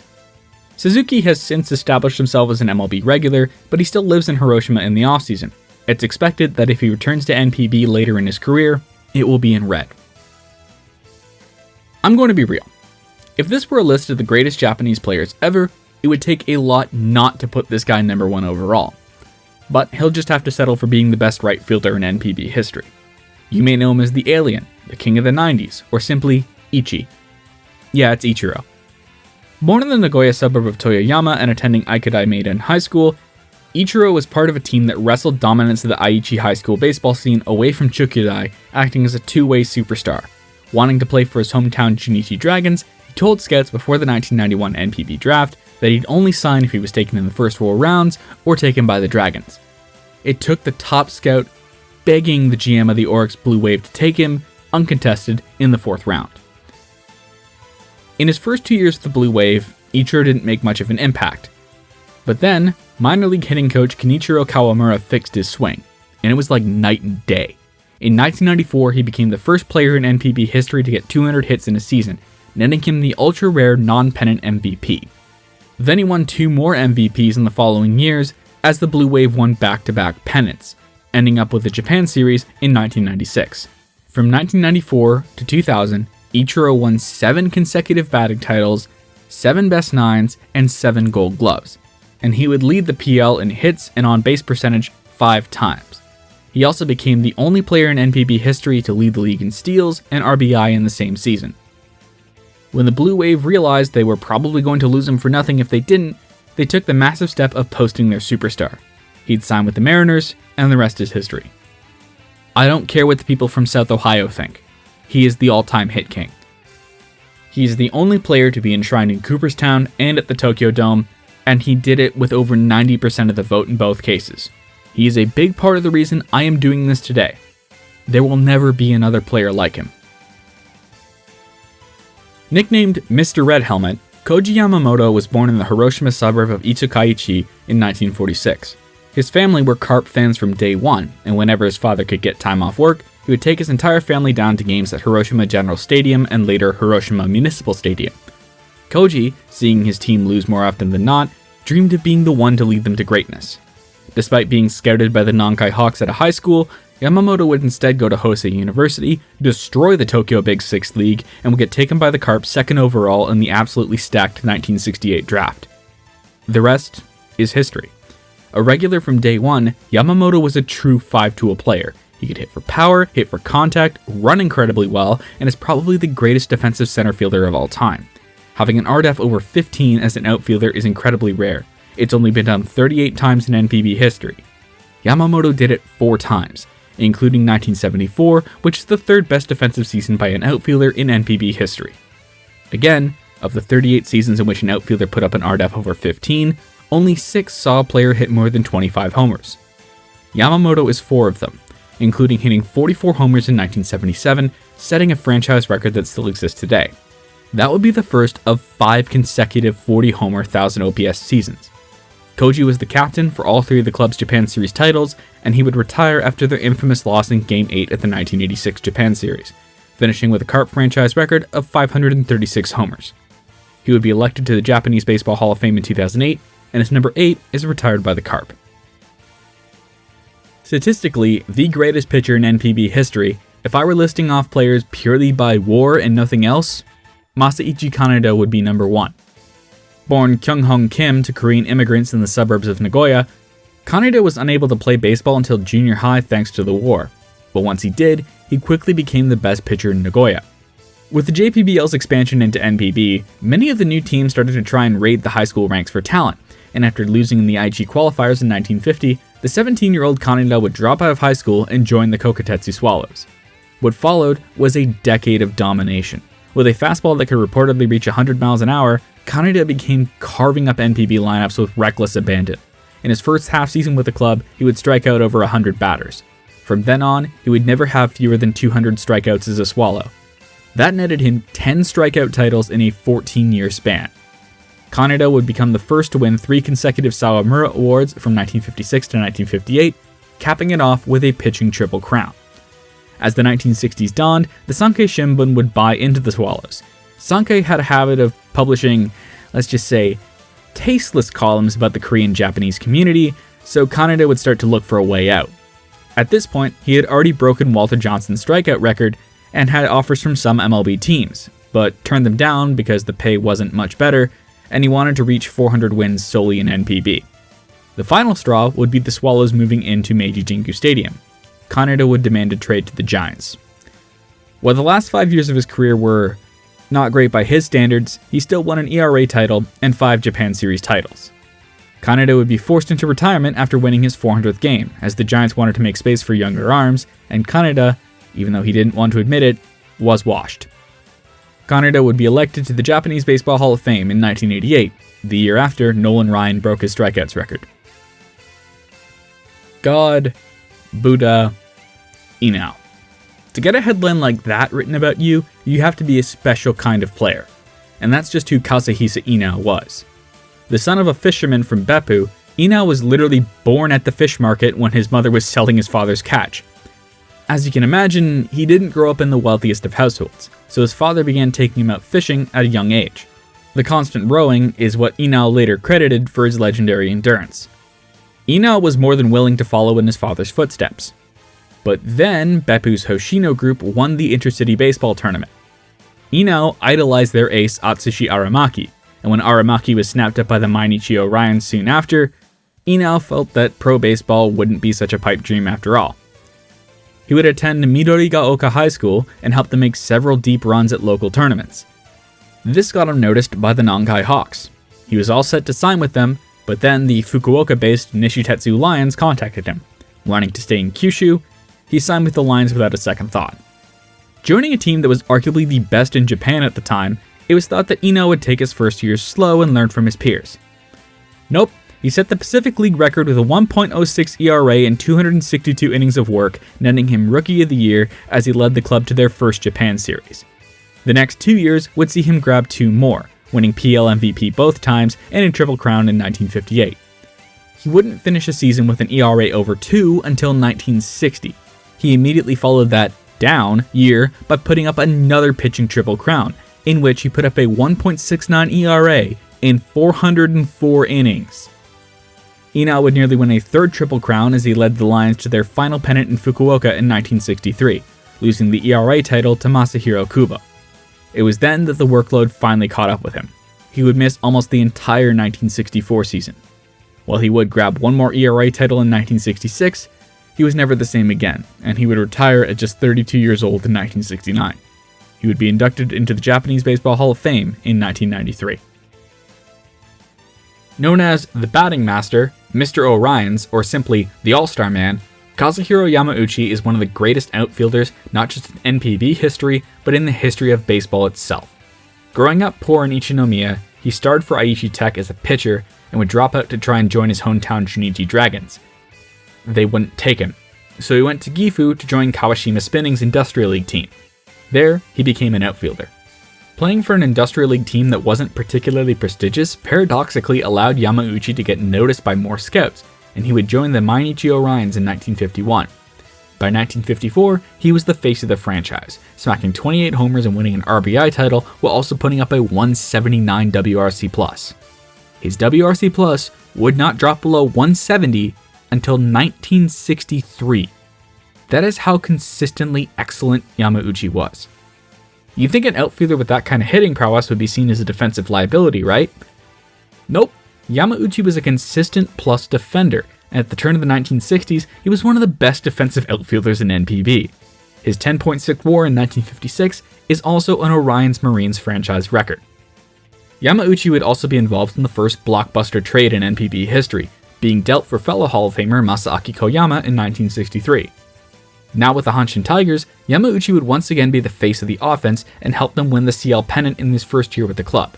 But after a down season in 1967, he would be traded to the lowly Hiroshima Carp. There, he blossomed as a leader and continued to rake until he retired after the 1970 season.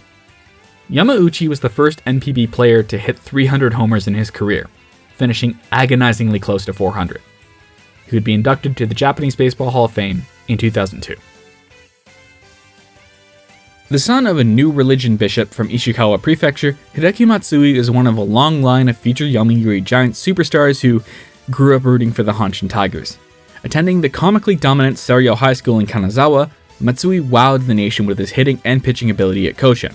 In fact, at 1992 Summer Koshin, he was intentionally walked 5 times in a row, because he was seen as the only credible threat in Seiryo's lineup. This, as you can imagine, upset quite a few people, but they weren't as upset as Matsui when he found out that of the 4 teams that ended up taking him in the 1992 draft, the team that won the lottery was the Giants. Matsui seriously considered turning them down or demanding a trade to the Tigers, but Giants manager Shigeo Nagashima would essentially use his influence to guilt him into signing, telling him, "It was my idea to draft you, don't make me look like a fool." Matsui would make his pro debut right away, but his defensive woes were apparent almost immediately, so he took after his neighbors in the outfield, who happened to be Lloyd Mosby and Jesse Barfield. By 1994, he was the new face of the Giants, and he would make his debut in front of American audiences for the first time in the 1994 Japan Series, which was broadcast in the US thanks to the cancelled World Series. There, Matsui would get his first ring. As the mid-90s dead ball took effect, Matsui utterly shocked the league by hitting at least 30 homers in 7 consecutive seasons, picking up 2 more rings in the process. The Giants' primary center fielder from 1997 onwards, it looked like he might just be a Giant for life. Then Suneo Watanabe decided to change the team's uniform for no other reason than to satisfy his ego, which started a fight with Matsui, which led to him bolting to the Yankees despite the Giants offering to match the contract the Yankees had offered him. The rest is outside the purview of this video. Matsui would be elected to the Japanese Baseball Hall of Fame in 2018. Quick question. What would you consider to be the greatest single-season performance in baseball history? Babe Ruth in 1923? Barry Bonds in 2002? Maybe Fumio Fujimura, Roger Clemens, or Dong-Yul Sun are more your speed? Well, no. Solely compared to their peers, it's Jiro Noguchi, and it's not even close. Born in Nagoya in 1920, Noguchi was the second of 4 brothers, all of whom would become pro baseball players. Attending prefectural powerhouse Chukyodai, Noguchi helped them win Summer Koshin in 1937, and then Spring Koshin in 1938. This would get him noticed by Hosei University, and he enrolled there the following year. But he wouldn't stay long. The Tokyo Senators would seek his services, and he'd sign with them in 1939. Thanks to the club's financial struggles, the 20-year-old was immediately the ace of the staff, pitching 459 innings, while also being a starting caliber bat. Yes, his hitting was good enough that he was basically a two-way player. In his rookie season, he would put up 12.1 WAR combined, and it was only up from there. In 1940, Noguchi would put up a 0.93 ERA and a 105 WRC plus at the plate, and a grand total of 16.1 WAR. But that would not be his magnum opus. That would be 1942, a 1.19 ERA in 527.1 innings of work with a FIP minus of 58. Despite having a K/9 of just 4.5, the man won the strikeout title pretty much from the sheer number of innings he pitched alone. While he wasn't that great of a hitter that year, he did still put up positive value. That year, he also played in the longest game in Japanese baseball history, a 28-inning 4-4 tie against the Nagoya Baseball Club. He and Michio Nishizawa pitched all 28 innings. He finished that year with 17.1 WAR. Noguchi would be drafted after the 1943 season, and since his old team was denied readmittance into the JPBL post-war, he joined the Hankyu Braves. While he wasn't an ace anymore, he remained a productive pitcher throughout the 1940s, and also put up a 31-game hit streak in 1946. Some discount this record because their games weren't all consecutive, and it wouldn't be officially recognized until 1991, long after it had been beaten by Tokuji Nagaike and Yoshihiko Takahashi, but it still sits third all time. Noguchi would retire in 1953 and would be inducted into the Japanese Baseball Hall of Fame in 1989. At what point does a player become so popular that he transcends a sport? Well, you have to be among the best of the best, and that's just what Shigeo Nagashima was. The child of poor tenant farmers from Chiba, Nagashima went from playing street ball between the rice paddies with improvised equipment to starring for Rikyo University during their first run of relevance.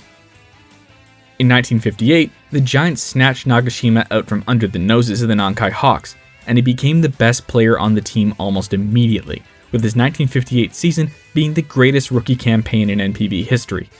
He followed that up in the early 1960s with not one, but two 12-WAR campaigns. To put that into perspective, the only other offensive players to do that in all of baseball are Babe Ruth and Barry Bonds. By his mid-20s, he was already the face of the Giants, and he helped the club position itself for the run to end all runs. With Nagashima as their captain, the Giants won 9 Japan Series titles in a row, easily dispatching any challenger that came their way. While he was overshadowed by Sadaharu Oh once the latter's career took off, something that always really bothered him, Nagashima still won 5 MVP awards, 6 batting titles, led the CL in hits 10 times, and broke up several of Oh's Triple Crown attempts, including winning an RBI title 3 years in a row from 1968 to 1970. When people say that Nagashima was the Gehrig to Oh's Ruth, they're 100% right. In terms of impact, no one comes close to Nagashima. Forget Jack Elliott. This is the real Mr. Baseball. Nagashima would be elected to the Japanese Baseball Hall of Fame in 1988. Let's be honest. You knew who it was going to be. I knew who it was going to be. It's none other than the king, Sadaharu Oh. Born Chen Chie-wang to a Chinese father and a Japanese mother in wartime Tokyo, had he done as his father wished, he might have just ended up as an electrician somewhere. But a chance encounter with Hiroshi Arakawa would change his life forever. After tearing through high school as a pitcher in Waseda Business Academy in the late 1950s, the Yomiuri Giants managed to sign the upstart Oh out from under the noses of the Osaka Tigers. However, when he got to 1959 spring training, he found out he couldn't really pitch at the level expected of him. Luckily for him, Tetsuharu Kawakami had just retired and first base was open. Oh would never look back. With the help of Kawakami and Arakawa, in just his second season as a 22-year-old, Oh put up a 150 WRC+. It would not drop below that mark again until 1980. From 1963 until 1978, Oh would never have an OPS below 1,000. From 1962 to 1971, his WRC plus would never drop below 200. And after a 1972 season where it dropped to 196, Sadaharu O put up the best offensive season in NPB history in 1973 with a 255 WRC plus, winning the first of back-to-back Triple Crowns. No one in all of baseball will even match his total of 868 home runs. Not only is that over 100 more home runs than Barry Bonds, it's also over 200 more than number 2 on the NPB leaderboard, Katsuya Nomura, and 300 more than number 3. There will never be another player like him.